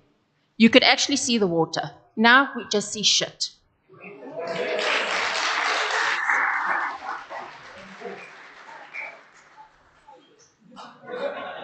And the potholes along that road. I have to drive on the pavement to avoid potholes.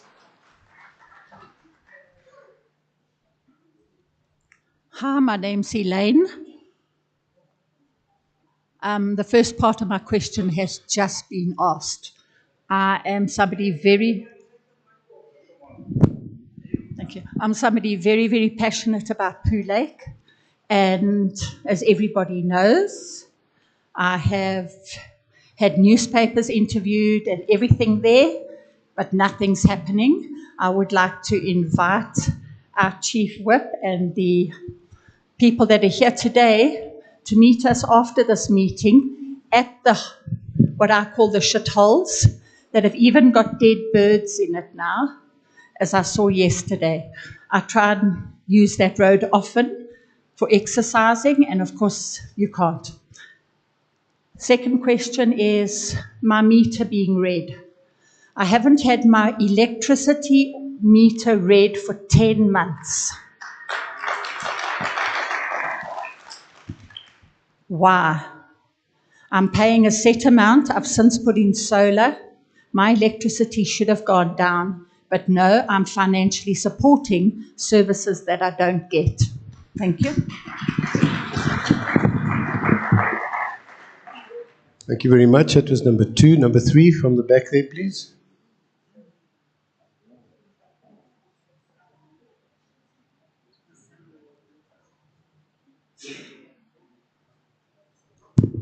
Morning, Monique. Hello. So it's a question, a concern. Monique. Yeah, Monique.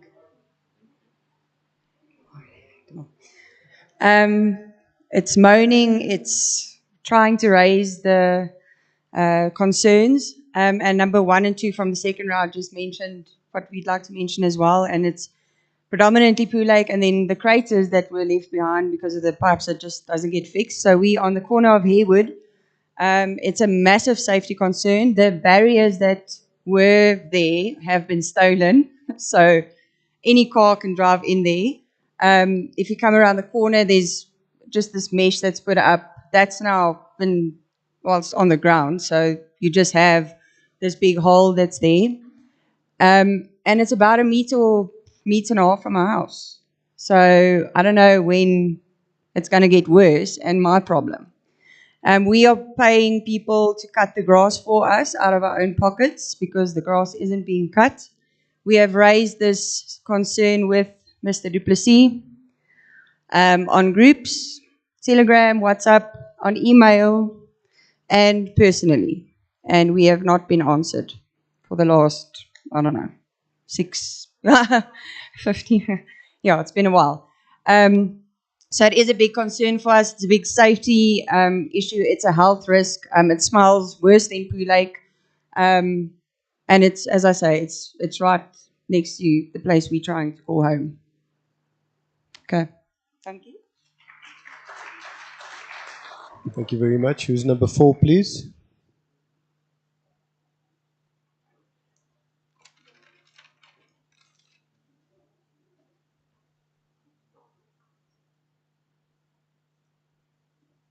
Morning.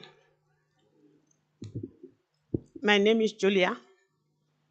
I'm staying number 27, Porto Amelia. I was working at the Pooh Lake.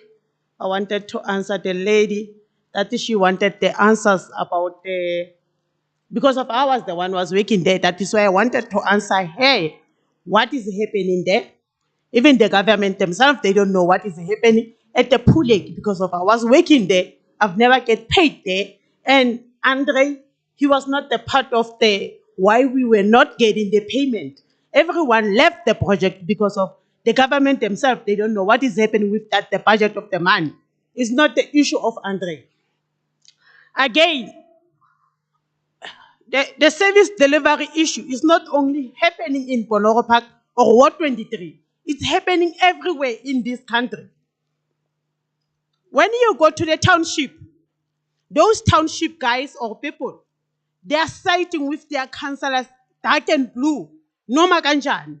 They are siding with them because of the issue is not the councillors. The issue is in South Africa. The issue is not the councillors. If you tell him to stop aside and Peter Henen and Terra Blanche and La Pen to step aside because of the issue of the service delivery, which means everyone in South Africa must step aside. Everyone in South Africa must step aside. Okay, if everyone must step aside in South Africa, you'll come and with the good solution. You'll come with the good solution. Those people, those councillors, they are human beings, guys. They are human beings. They're getting orders. They are getting orders.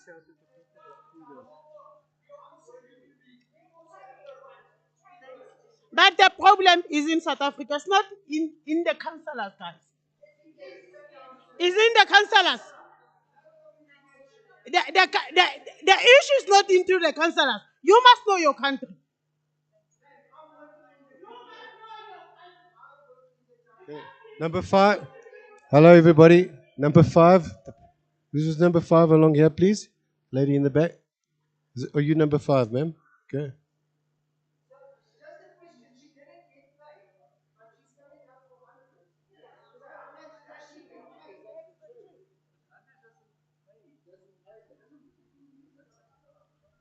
Good morning, everybody. My name's Lillian. I live in Essendon Avenue. I think most of us are here because we want to know what's happening with the service delivery in our area. That's why we're here. We don't want waffle on about everything else.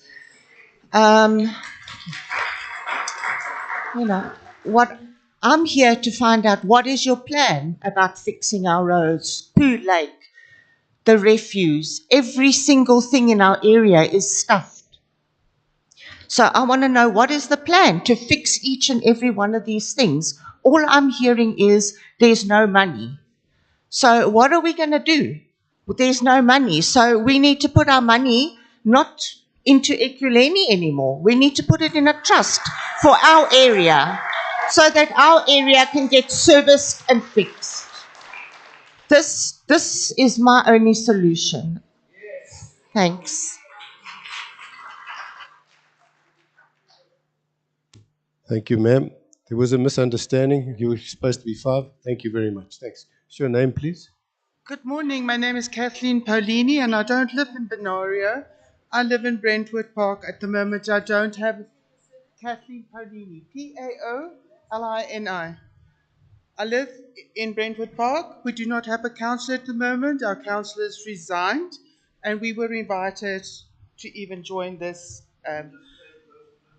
I am a new resident. I haven't lived here for more than 2.5, 3 years. I'm a new resident. I love living in this area. But in the 2.5, 3 years that we've been living here, we have seen things going down and down and down. We have. I come from a financial background, and I'm going to ask if I don't want to answer.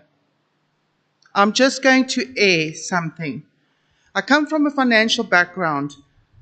The councillors are elected. The people underneath them are not elected, they're employed. Each and every one of us have had a job in our life. If we didn't do the job, what happened to us? We got fired. We got disciplined. We got fired. Why is this not happening? Why is it politicized and it's not happening? That is where the dysfunctionality, the corruption, the dysfunctionality, nothing is working, because People have got a job and all they have to do is pitch up and they get paid. And that is why now the councillors keep on saying to us, they're not accountable. It's the people, the officials underneath them and lower and lower. So where are those people today? Where are those people today? They do not have the backbone to face the people. Number 2, digitalizing everything. Most of the people here is my generation and older, and a couple of you are below my generation. You put digitalize in front of us and we go, huh?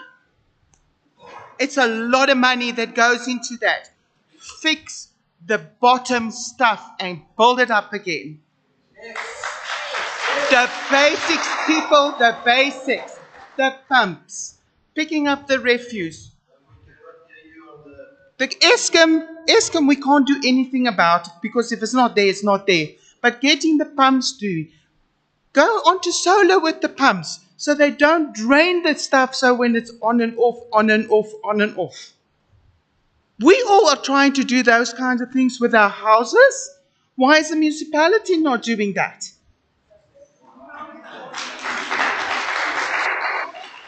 That's all I'm asking. That's all I'm asking. Where is the accountability? Everybody says, I'm not accountable. I'm not accountable because there's always some dude lower, lower, lower that's supposed to be accountable. But they never take accountability for it. Thank you. Thank you very much, ma'am. You are next, sir, and then we'll take the next round. So you'll be on the next round of questions. Thank you. Just give us your name, please. Thanks.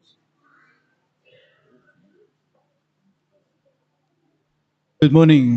My name is Zain Pretorius. I live in 50 Kaap Street.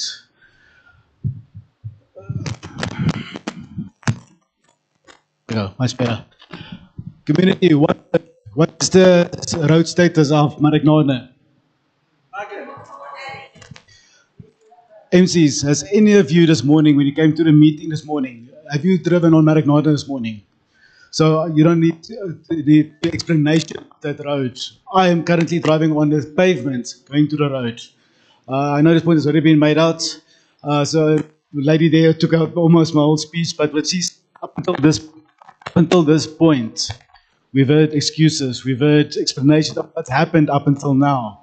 We have not heard feedback on resolutions, on positiveness, or any solutions that can be fixed. That is what we're here for. We want solutions, please, for our community to be upgraded back again. I'm a new resident, been out for 3 years now, max. And I saw a picture the other day on the Twitter. Hello.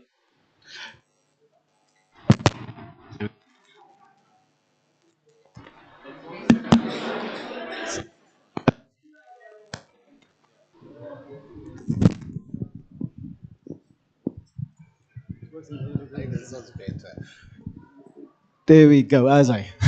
Thank you. I saw a picture on the group with the flamingos. It looked amazing, and I would love to have that back in our community. On a separate note, Andre, I've also asked you a couple of times, but no feedback. My app, they are requesting us now to load readings of the wards onto our app, but my app's not working. So who do I take that up with? Do I take that up with the councillors? Do I take that up with the IT department? Do I go to the Department of Home Affairs, to the department where I developed the program? Where do I take my issue of I'm not able to work on my app? Because I can't submit water meetings. I can't submit complaints of the road. We had a resident who actually fixed Pauling and Kaap the other day, who's been outstanding for 2 years, again, a pothole, where it's apparently against the law for us to fix our own potholes. But asking the councillors or the community to do it, we can't do it. Honestly, I don't mind if Donnie does it, because then it actually gets fixed, to be honest. I mean, I'd rather have a legal pothole being fixed than no potholes actually not being fixed. I'm sorry, it's the wrong thing doing the right thing. So we're just asking for solutions on our community doing about to be fixed, guys. That's what we're down here for. And as mentioned, the app sorting out, please, when I have that resolved. Thank you for your input, sir. Alrighty, folks, we're going to take another round of questions. I'll start from here. Do you want to answer that first?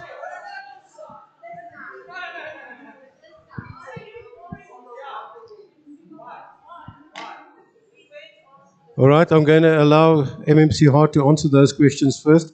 Then I'll take the next round and I'll start from here. You'll be number one, sir. Thanks. I'm going to start from the end. Andre, you're not going to like what I'm going to say, so you're going to scream and shout at me. The app does work. I don't know how to use it either. But if you come, no, I can't ask everyone to come to me afterwards. While I'm sitting here, I'm trying to find a very helpful new app that we have, which can actually help you. It's just a number. It's a WhatsApp number. I just can't find it, where you can actually have an interactive discussion with the person so that it can be explained. So that's as best that I can answer you. Kathleen, yeah, accountability. When you can't fire the city manager, when you can't hold anyone to account, this is what you get. And I don't have solutions in that regard. We have tried for a year. And if you don't think I've tried, well, then you don't know me very well. But we've just been sitting in budget debates where you are told this is a fait accompli. You don't have access to those, to the actual bank account, to the money. As an MMC, you don't actually have that. They have all the cards.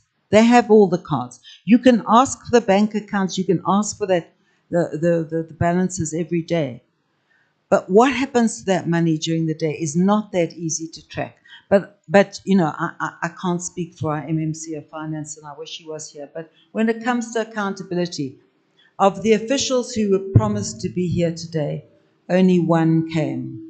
And that is one of the accountable officials that we can rely on. Lydian, yes, everything is stuffed. What is the plan? Well, as I had hoped that we could give you the plan for Poo Lake and also for the pump station, but I've been let down. So all I can do is promise on both of those to get in between everything else, to get answers from the officials which should have been available at this meeting. And I will do that for you, and I will follow through over the next couple of months to see whatever they promised being put into fruition. I have been to Poo Lake. Thank you. The WhatsApp number is 063 306 3152. We'll put it on the groups.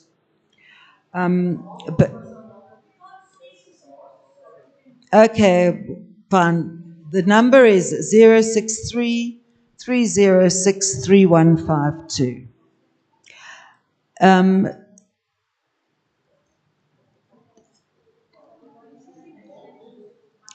Julia, thank you, Julia. Yes, I think you just expressed some of the frustrations that we all feel working in the administration, which doesn't help anyone, I accept. Poo Lake, Monique, we will get answers for you. I have been there. Elena, we were there last week. I mean, it's a chronic situation. Not last week, 2 weeks ago, sorry. It's a chronic situation. I used to be one of those people that used to sit and watch the flamingos. Elizabeth, Poo Lake, the 300 million, we'll have to find out where it is. Sorry, it was you that were talking about the pink flamingos. So I can't give you the answer. I can't give you the plan. All I can do is promise you to get as much information as I can, even prior to being voted out, or once we are voted out, to keep on driving that issue. Next question. Thank you very much, Heather. We did say we'll start this side.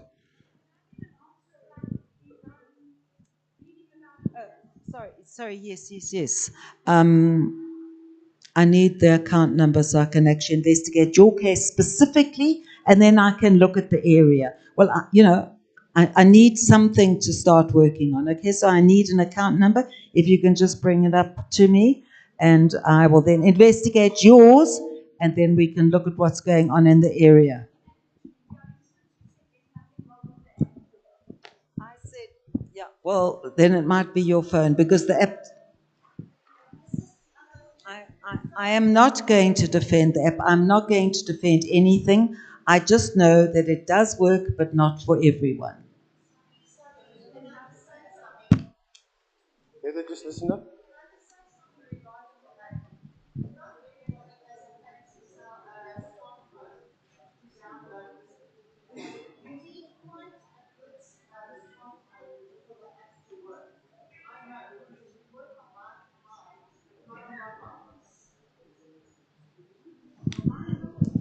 Alrighty. Promised the folks on this side I'd start over here. That gentleman at the back, you'll be number 2, sir. We said you'll be number 1. Gentleman at the back is number 2. Yourself in the blue shirt is 3. Gentleman at the back with the black shirt is 4. The lady over there with the turquoise top, number 5. Sir, you with the cap next to the pole is number 6. Then we'll come.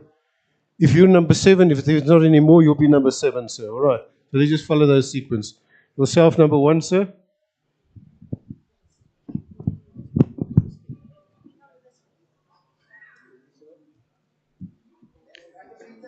My name is Peter Phillipson, and I live in Eldorado Street. I'll start with Pooh Lake. Famous last words. I personally raised 300 million rand to sort out Pooh Lake. That was the words of Mr. Andre du Plessis. So we would like answers. Let's go into grass cutting. I'm afraid, Heather, I cannot agree with you. Prior to the elections, even when we had Mr. Masina running the place, the grass was cut. It was cut. We have not seen, actually, I lie. I saw a grass cutting machine in the week. It cut one strip and then he buggered off. Okay? In the meeting that we sat in July last year, Andre was asked by us, what about the grass?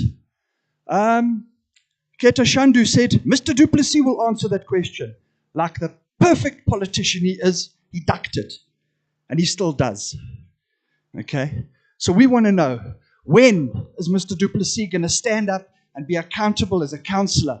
Otherwise, why do we have him as a councillor?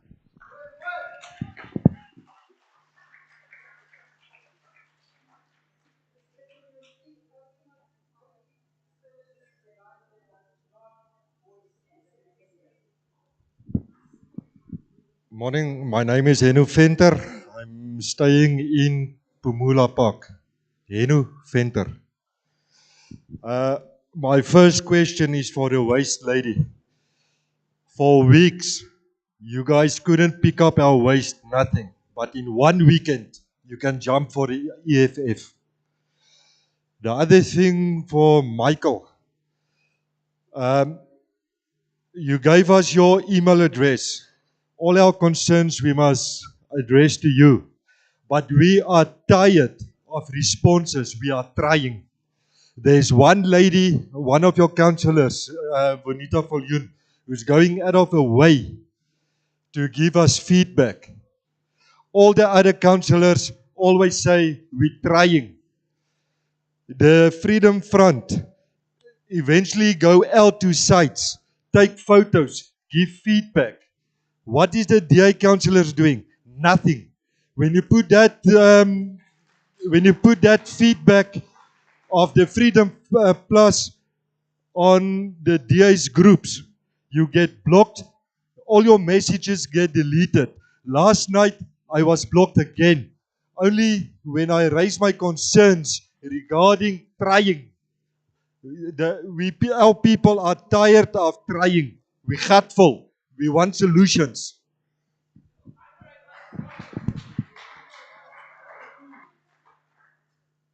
Thank you very much. That was number 2. There's number 3 here, and then you're number 4 at the back, sir. You're number 5, I think. Is that correct? Okay.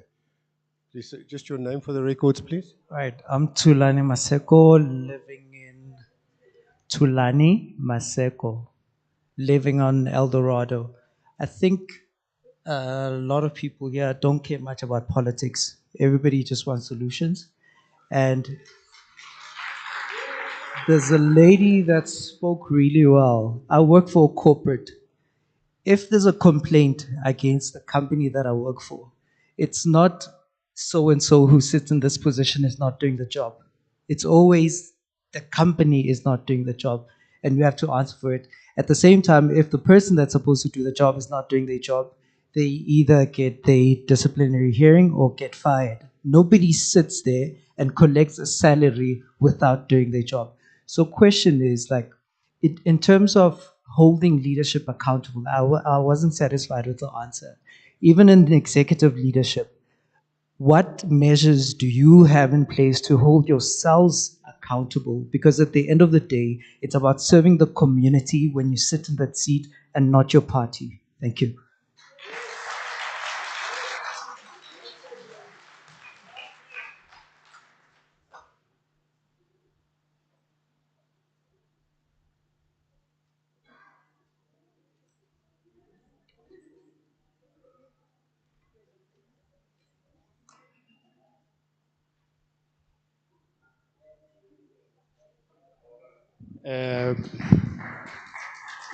Good morning.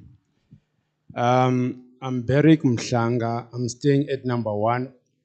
Berik Mhlanga, staying at number 1 O'Hare Avenue. I want to second the gentleman saying that now. It is important that everyone from the municipality everywhere will need to take accountability. I'm saying this with regards to the issue of the electricity that we've been having. The main problem that we have that now is a non-communication. When it trips on non-communication, in a group where we're asking ourselves one question to another.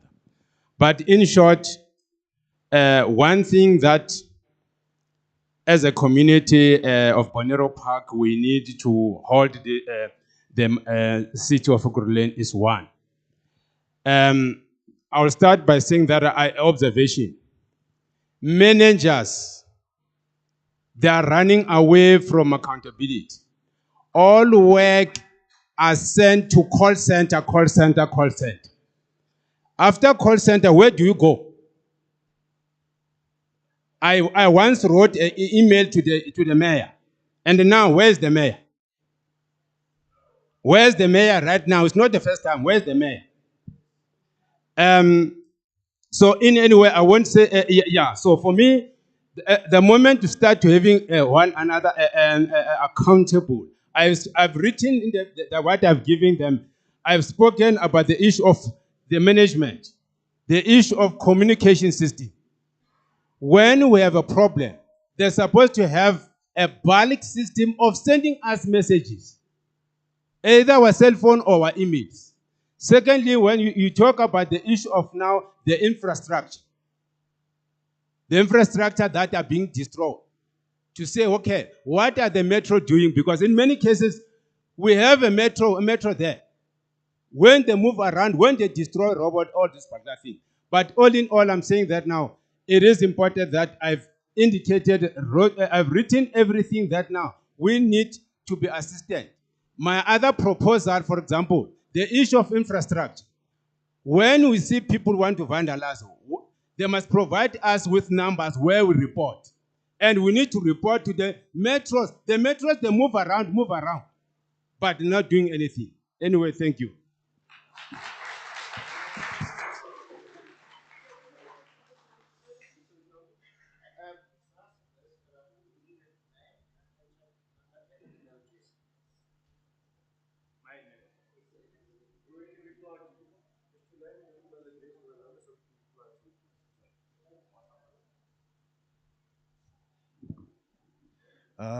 Goeiemiddag almal.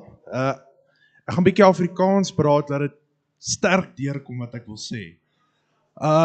Skus, dis Anrich en ons bly in Loodvis.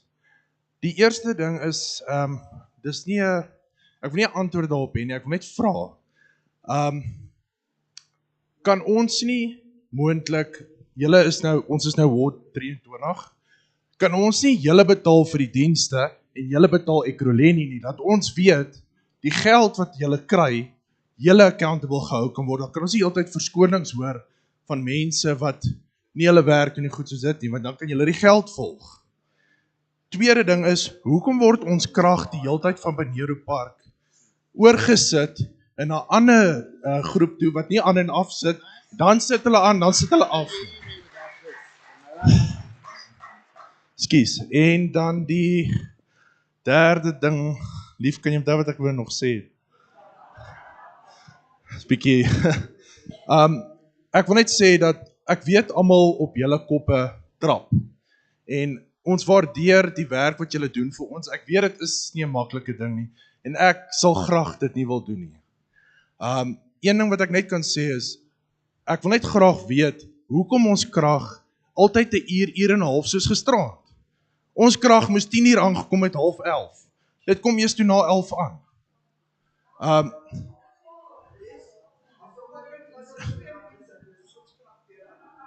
En I would just like communication oor hoekom die krag, hoekom ons nie terugvoering kry nie. Hoekom vat dit hulle 1 uur en 'n half om ons aan te sit, maar dan extension 1 of wat ook al die extensions is, hulle is aan. Ons wil net dit ook weet. En as die infrastruktuur sleg is, hoekom kan hulle dit nie regmaak nie? Ek verstaan as die geld nie, maar ons vra maar net.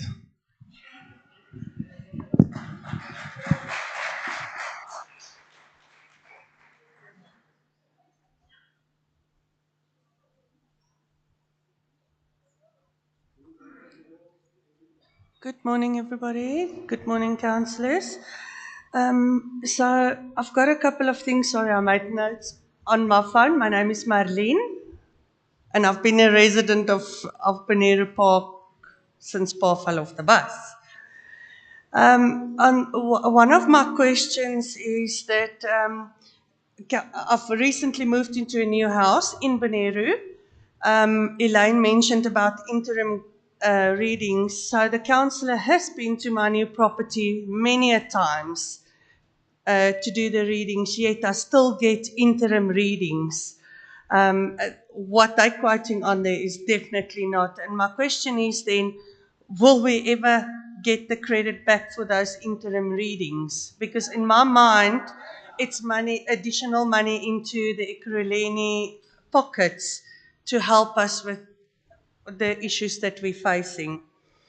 Second of all is, I'm still battling with Ekurhuleni after sending numerous emails, after going into the municipality to get the credit that I've got on my old house transferred to the new property.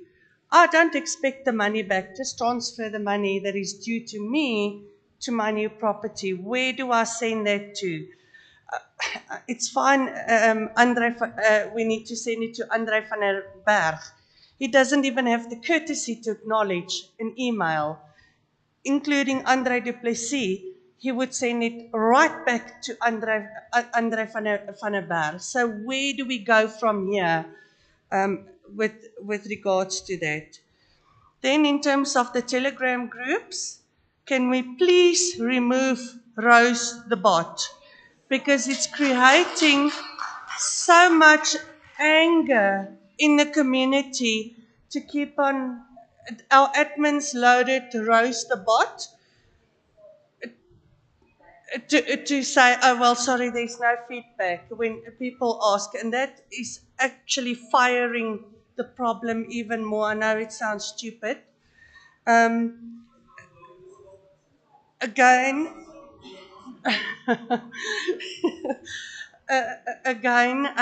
to the previous person asking the question, this week we were switched for 3 days onto the Benero Park load shedding grid, which was much better compared to the Bredel grid. Why can we not stay on the Benero Park grid? And I know you guys might not be able to answer that now, but it will be fabulous if we can move back to our area's grid. And last but not least, Our community has done some work, or our members have done some work in the community, and Vanita and her team and the community members, thank you so much for the contributions. Thank you for helping us. Thank you for cutting the grass. Donnie and team for filling the potholes. Yes, it is additional money coming out of our pocket where that work should be done by the Ekurhuleni and the municipality. But we as a community also want our place to look nice again like it used to be. Thank you very much for your time and listening.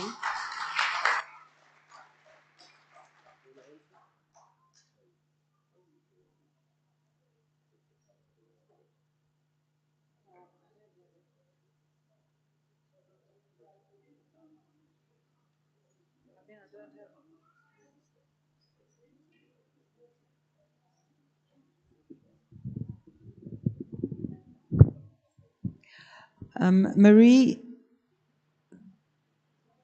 once again, I'll ask if you can give me your account number. It's easiest for me if you send me an email so that I can follow through with you, copied in the email, so you can see what I say. So if there are any questions that are asked that I can't answer, you can. And my email address is exactly the same as they all are, heather_hart@ekurhuleni.gov.za. Elaine, I would actually appreciate if, great, super, thanks.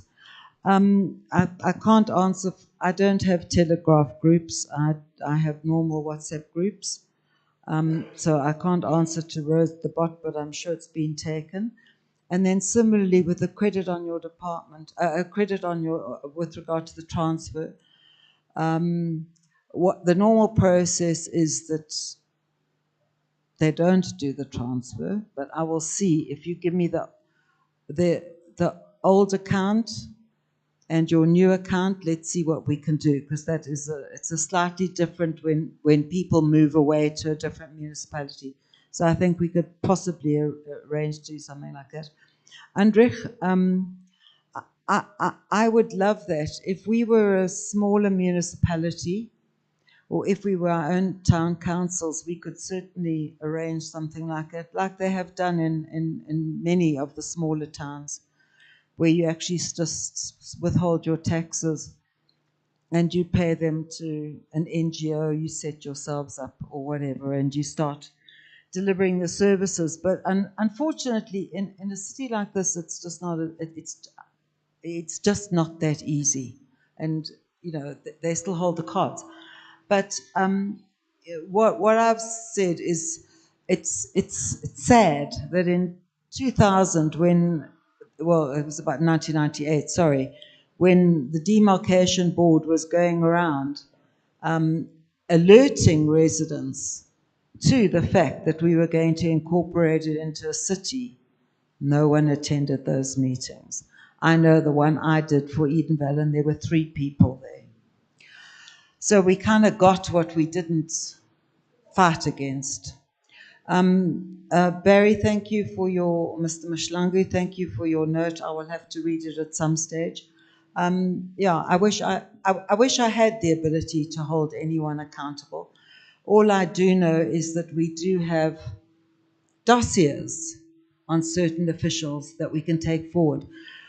Just one of the things I didn't mention is that we were eventually successful in firing the HOD of Parks and Wastes.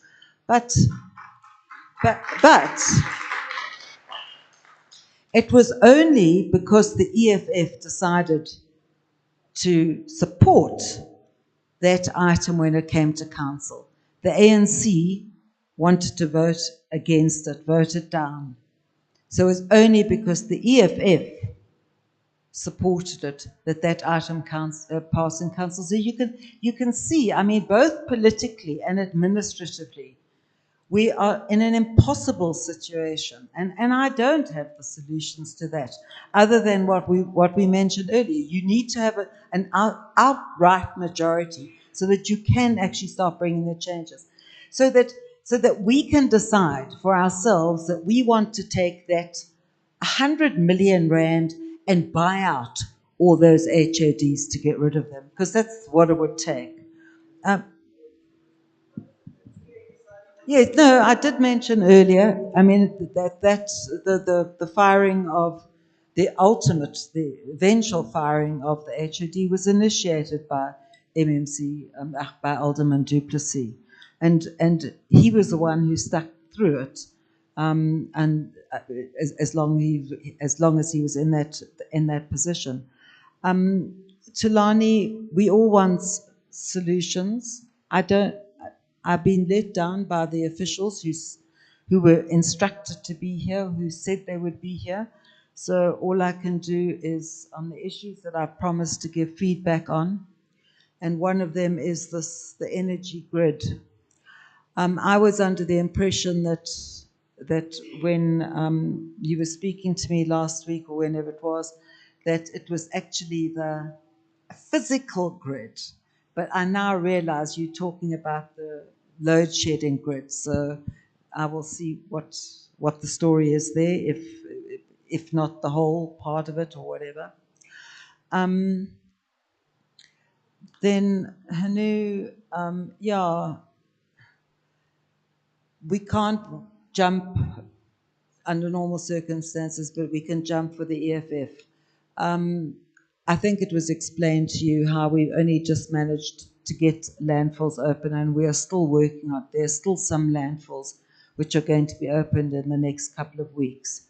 So we aren't jumping for the EFF. We're only going to incur more overtime tomorrow so that we don't put our vehicles and some of our hardworking officials at risk on Monday.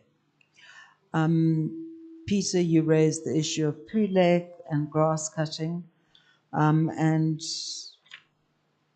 just give me the specifics and we can see when we can get it done. But until we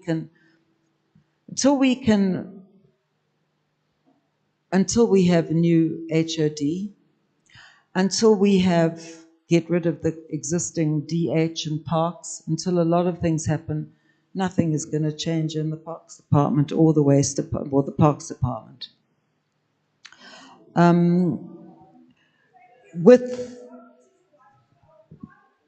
Thank you. It is, I know.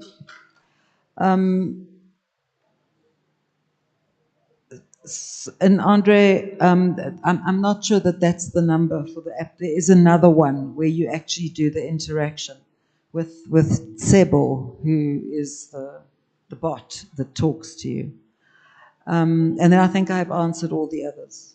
But just saying that I've got to get back to you on Poo Lake, about the road, and about all those other issues.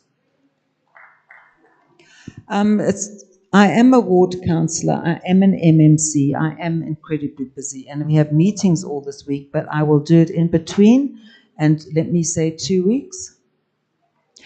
We have already initiated, so I do think that there is some of the information in the pipeline about Poo Lake. Did you also have a question? So it's first yourself, then this gentleman here. It's a lady at the back will be number 3. So you're 1, 2, 3. Anybody else? Number 4. Are you number 5, sir? Okay, so you're up to 4. Thank you very much. Thank you. Hi, my name is Robert Balfour, stay in Kirpin Street, in extension 3. Firstly, Ms. Hart, thank you for attending 2 weeks back. Thank you for being here again. Thank you for doing all you can do. It is actually seen that you are doing and being active and trying to do things. Not just saying trying, but actually trying. Mr. Waters, I really hope to see positive things from yourself. Mr. du Plessis, that start of the meeting where you warned people that there's a camera, we're not kids, please. Please don't say we warned. Everybody, I'm not speaking for everybody, I'm speaking for myself. And in the last 4 years, I've been staying in Extension 3 probably 15, 20 years. I have asked my current ward councillor for assistance because of either a meter that's gone faulty or something. Nothing happens. I speak to a ward councillor from Glenmarais, within a day, sorted. No problems. Also, DA, no issues. I no longer have faith in the current ward councillor. I don't think anybody does. If you actually drive up Atlas Road, you will see on O'Hare Street, there's a community doing grass cutting there, cleaning. If you drive to the Flay in Extension 3, you'll again see other community cutting grass there. Extension 3 has actually gone as far as one of the residents has purchased a tractor, maintains the tractor, cuts the grass, and we just everyone just gives as much as they can. Sorry to why I'm dressed. This morning I was there cutting grass. Thank you. All yours.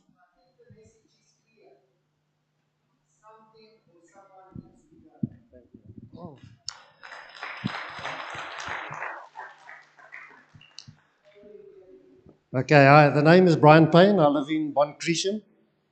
Payne, P-A-Y-N-E. Yeah.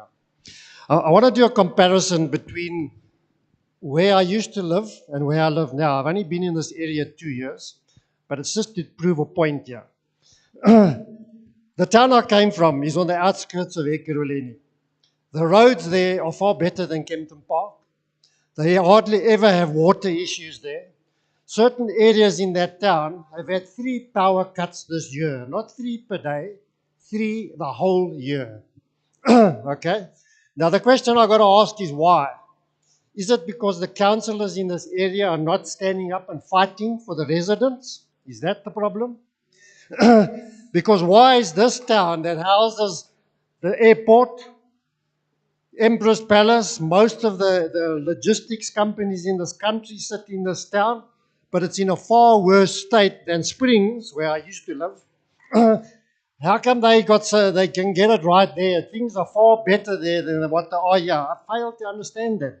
When this is a far more prosperous town, there's more business here, and Bonero Park, never mind the rest of Kempton, is even worse than the rest of Kempton, because the roads here are terrible.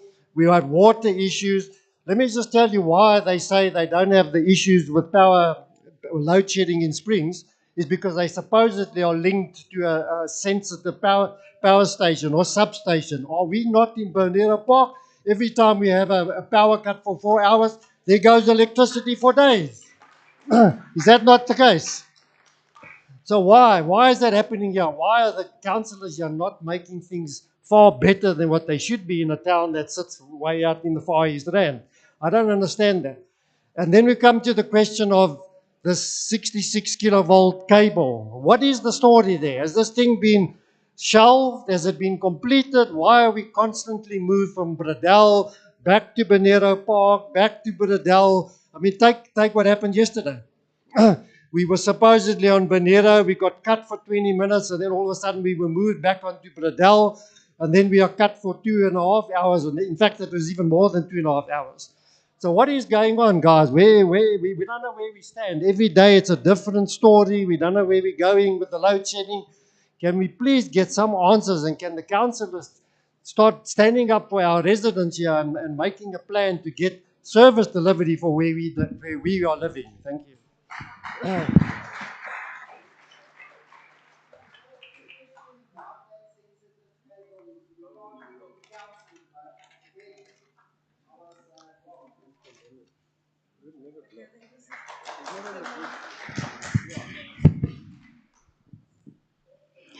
Good day all. I'm Vanita Viljoen. Vanita. I stay in Geldenhuys Road. I've just got a concern for those that know me. I'm the chairperson for CPF, but I also stay here.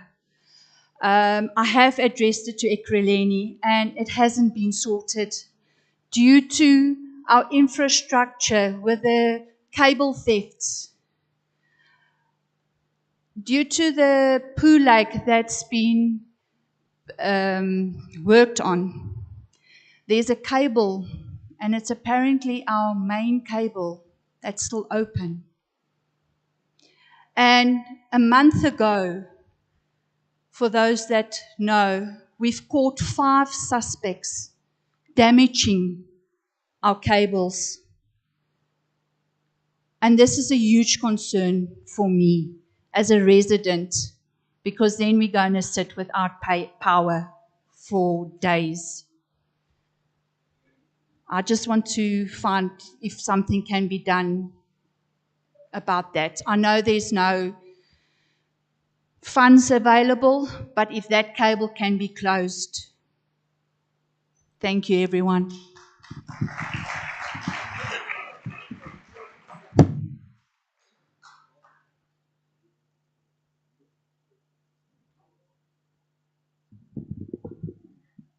Good day, evening, everybody. My name is Arthur Hull. I stay in Essendon Avenue. And who? Oh, Arthur. My concern is potholes.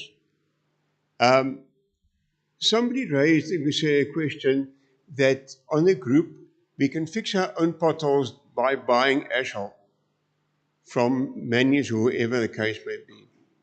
But now, again, somebody also put onto the air that there's legal consequences involved in this. And if we do fix the potholes on our own, and there's an accident, and they're going to be liable. But now, when we have to wait forever and a day for the municipality to come and eventually just throw some loose tar over that pothole, not even fixing it properly. Could you please give me some light on that? And the second one I want to also raise, I know some time ago the government gave us allocated money to the Pool Lake to have it fixed up. And that's a few years ago. Where is it gone to? Where is that money? Why hasn't anything done to the Pool Lake or even to the pump station? I live right next to the pump station, and boy, that smell that comes out there, you've got no appetite left. Thank you very much.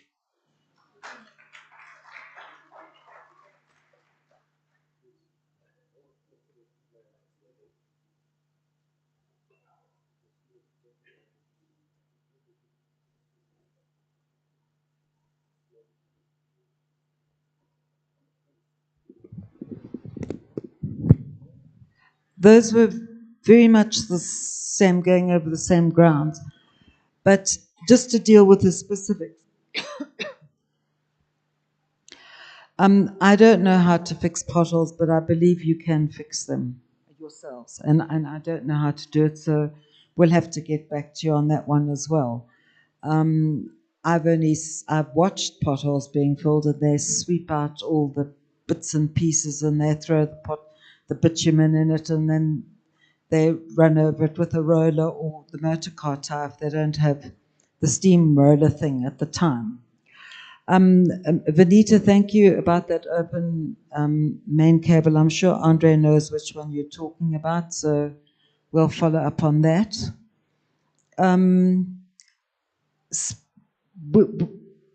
Springs being on a sensitive line and Kempton Park not, I can't answer that, only Eskom can.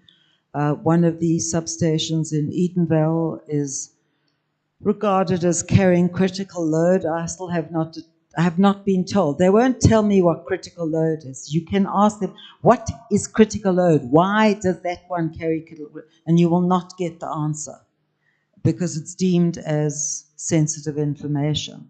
So, yeah, Springs are very lucky, aren't they? So we should all move to Springs.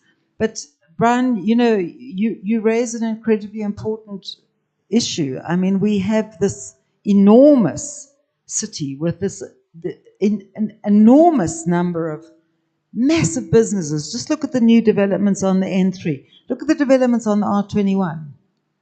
I mean, we're turning investments away. I don't know why anyone is still investing in the city. There was a lot of hope when we first got into government, but that hope has faded. But yeah, and and this is not going to go anywhere fast. I do know that a lot of the big companies are going off grid and moving more and more off grid. And then Robert, yeah, thank you. I note your comments. I will continue to do what I can, where I can, to the best of my ability. As I said, we'll need to get back to on Poo Lake. I was sent something in answer to my question, and I'm just going to read it out as the last ditch effort, because I don't really know what I'm talking about, but let me read it to you. Don't shoot the messenger. Grid rerouting to Van Riebeeck Park, and that was when I wasn't quite understanding the problem.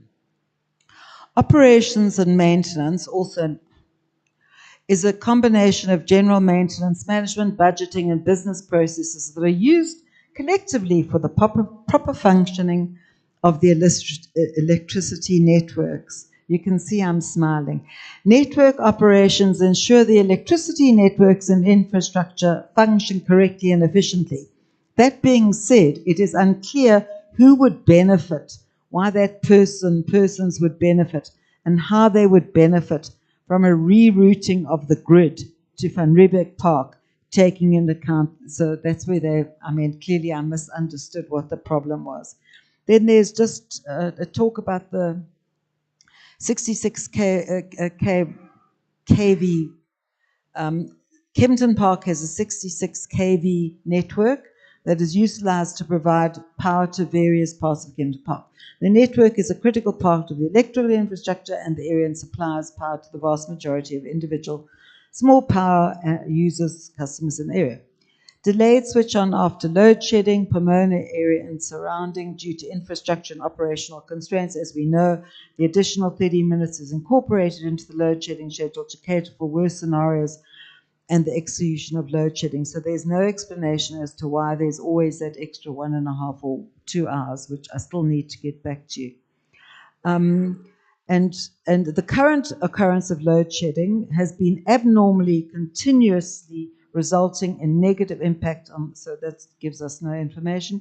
And then they talk about Kempton Park, about the communications, how all the communications is meant to come through ward councils, through the office of the CRM, out to the communities. But if we don't get the communication from the community, that's how it's meant to be, from the communications department, from the department to the communications department, through the councillors and to the CRM. So you can see just how that doesn't work. And I know how desperately, I obviously also run groups as a ward councillor.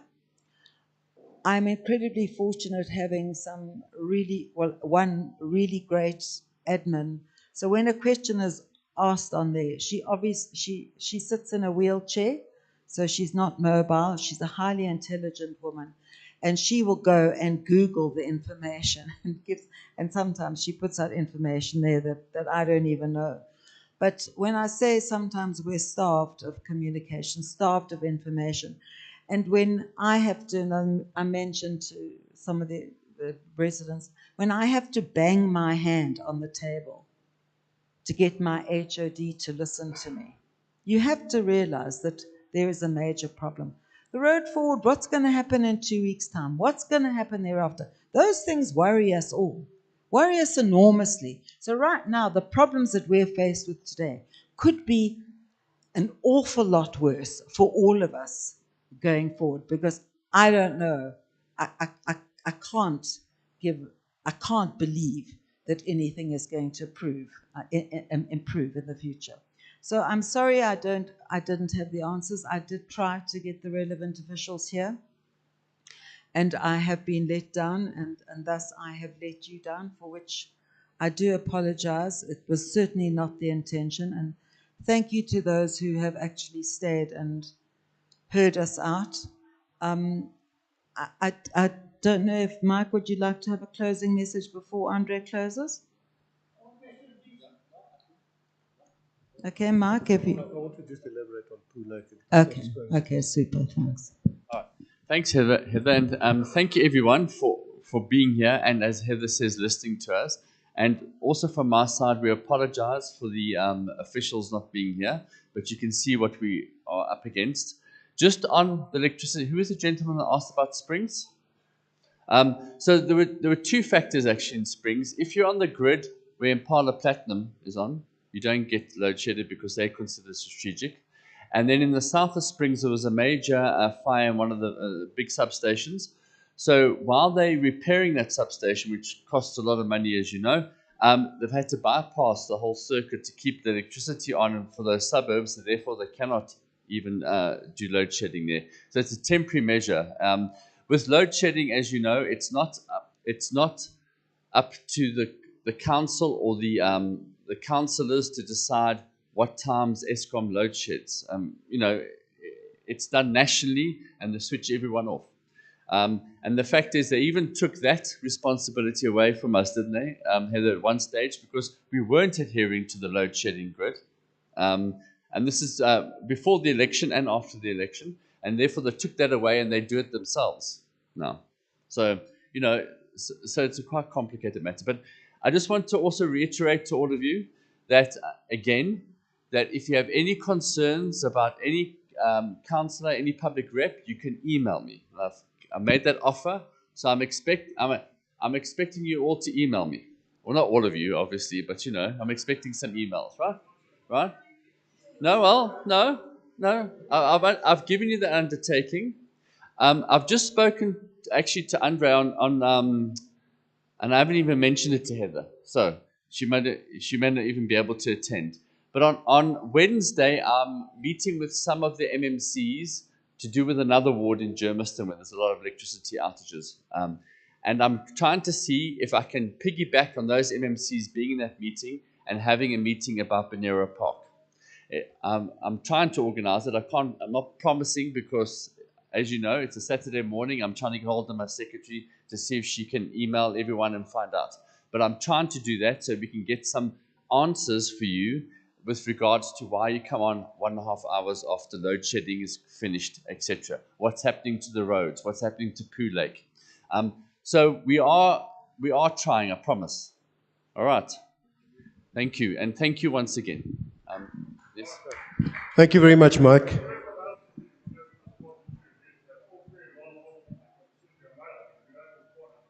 When did you send me a mail? We cannot hear you. To the sorry, if I may, to the Ekurhuleni one that I've just given.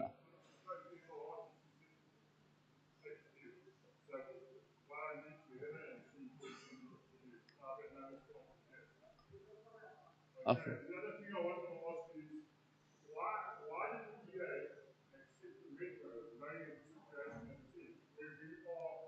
Well, We cannot hear the question if it's asked from the crowd. We can only hear it when it's at the mic, and the public on the link wants to hear it as well. The question was, why did we accept the mayoralty if we couldn't run the city? Well, because we went in with our eyes wide open, quite frankly, as the saying goes. First of all, and you might think it's quite naive, but we didn't expect to win on that day, the mayoralty, because you know we had no indication from from parties that were going to vote for us. So it came as a shock, as Heather mentioned that. Secondly, we didn't understand the impact and the severity, first of all, of cadre deployment amongst the officials. Not all officials. You see Bussi's here. She's a dedicated official, right? She's trying to do her best. But when you have, like Heather mentioned, a city manager and heads of departments deliberately undermining you, we had no. We were so innocent. We had no idea that officials would do that. To me, if you have a job, irrespective of who's in power, you should be doing your job. That's what the law says. The city manager is accountable. So we had no idea there. Secondly, we had no idea how serious the finances were in the metro. It was only when we got into power that we realized that we were basically on the verge of bankruptcy. We still are. We've tried to stabilize it, but then there were the constant threats of votes of no confidence because we only have 65 seats, as I've told you. Action SA pulled out of the coalition as well, which made it even weaker. So it was a combination of events. So if you had to ask me personally, would you do it again? The answer would be no. No, that would be my answer, my honest answer to you. But what you need, what have we learned? You need a majority going into a government. Because it's only with a majority you can get your agenda done and you can actually hold officials to account. Because there's always background maneuvers. This official's linked to this party, this official's linked to that party.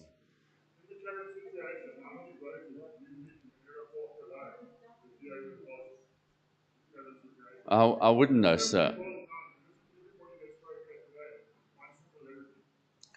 Well, yes.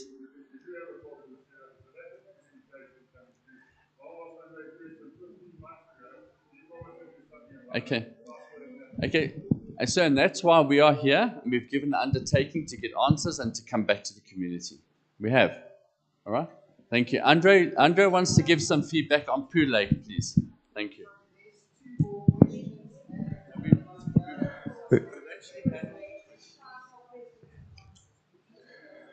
Ladies and gentlemen, I'm just going to give you some information about Poo Lake. I had a meeting with the contractor and all the subcontractors in November last year because they were in the process of abandoning the site. I found out from them what the status quo was of the project in the beginning of November, as they had not been paid for October and they couldn't buy materials. The project was 95% complete by the end of October.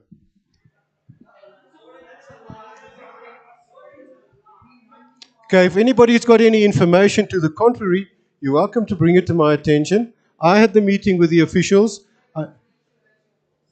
I had the meeting with the contractor who told me the project was 95% complete. I don't have any information contrary to that. So I'm telling you what the contractor told me. So I had a meeting with the contractor because he had not been paid. The subcontractors had not been paid. The local labor who come from the informal settlement had not been paid. They were all up in arms. He needed a bit of money to get his last payment so that he can buy his materials. He gave an undertaking to work through December to actually finish the project. I took that up with the HOD, Mr. Tokozani, the HOD for Water and Sanitation, and made a plea to him to please settle that bill for that contractor so that he can finish the project in November, during December. Unfortunately, there was no money forthcoming because there was no money available to pay that contractor. That subcontractor was then subjected to the decision whether to leave his equipment there over December because his security company, who had not been paid, were also going to withdraw. So because there was no security company, the contractor withdrew. That has all gone through to the finance department. We are still awaiting. That is why it's unfortunate that there's nobody from the finance department here today, because those questions were put to them to come and give answers to the community today as to what's happening with Poo Lake. The feedback I got from Tokozani, the HOD, was they are appointing a new contractor in the beginning of April, which, because the other contractor's contract had lapsed by December, which we understand is not really logical. But that's how things are working in this metro, and that's how things are not working in this metro. So I'm giving you the status quo. There's a whole plethora of emails that have been sent to the various departments regarding the payment of that contractor so they can commence with the job. So as we stand at the moment, it seems like there's going to be no action on that project until a new contractor is appointed to start working in April. But we are working feverishly behind the scenes to try and see what can be done. We are aware of it. As far as the roads are concerned, I sent videos to the MMC for roads regarding EP Milan Street as well as Maragnani Street. That MMC has got those videos. They were supposed to come and give account here today about what's being done, about EP Milan Street and about Maragnani Street specifically. So there are things happening behind the scenes, and we will be following up with the team to see what information we can get, and we'll feed it back to the community as a whole. Ma'am, you have a group. We'll send it to my groups, and the people from my groups will send it to your group. Unfortunately, you banned me from your group, so I can't get onto your group. Now, Mr. Phillipson's banned me, but I will send it on to my groups. Sir, you refuse to be on the group, sir, but there are people who can give you information. So the people that are interested in information will get the information. You can pass it on to the groups who don't want me on. Okay, I'll try my best, sir, and I'll try and get.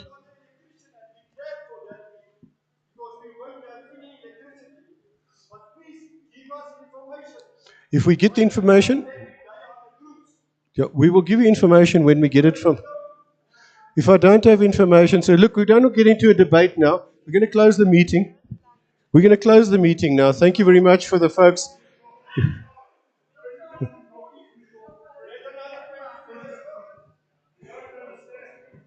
Sir, did you get an opportunity to ask your question?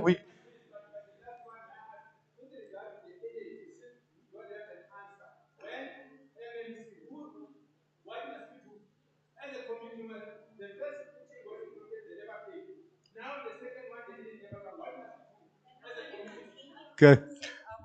I have said I will get you the feedback. Thank you, sir. And I do thank everyone for coming. As I said, I'm sorry we didn't have the answers. I think we've taken all the questions and answers now. I'm sorry, Lillian. I think we've addressed everything. And I think we're just going over the same issues over and over and over again, to which we don't have the answers, which we hope to have here for you today. So thank you again, and thanks to the church for everything that they did. Thank you.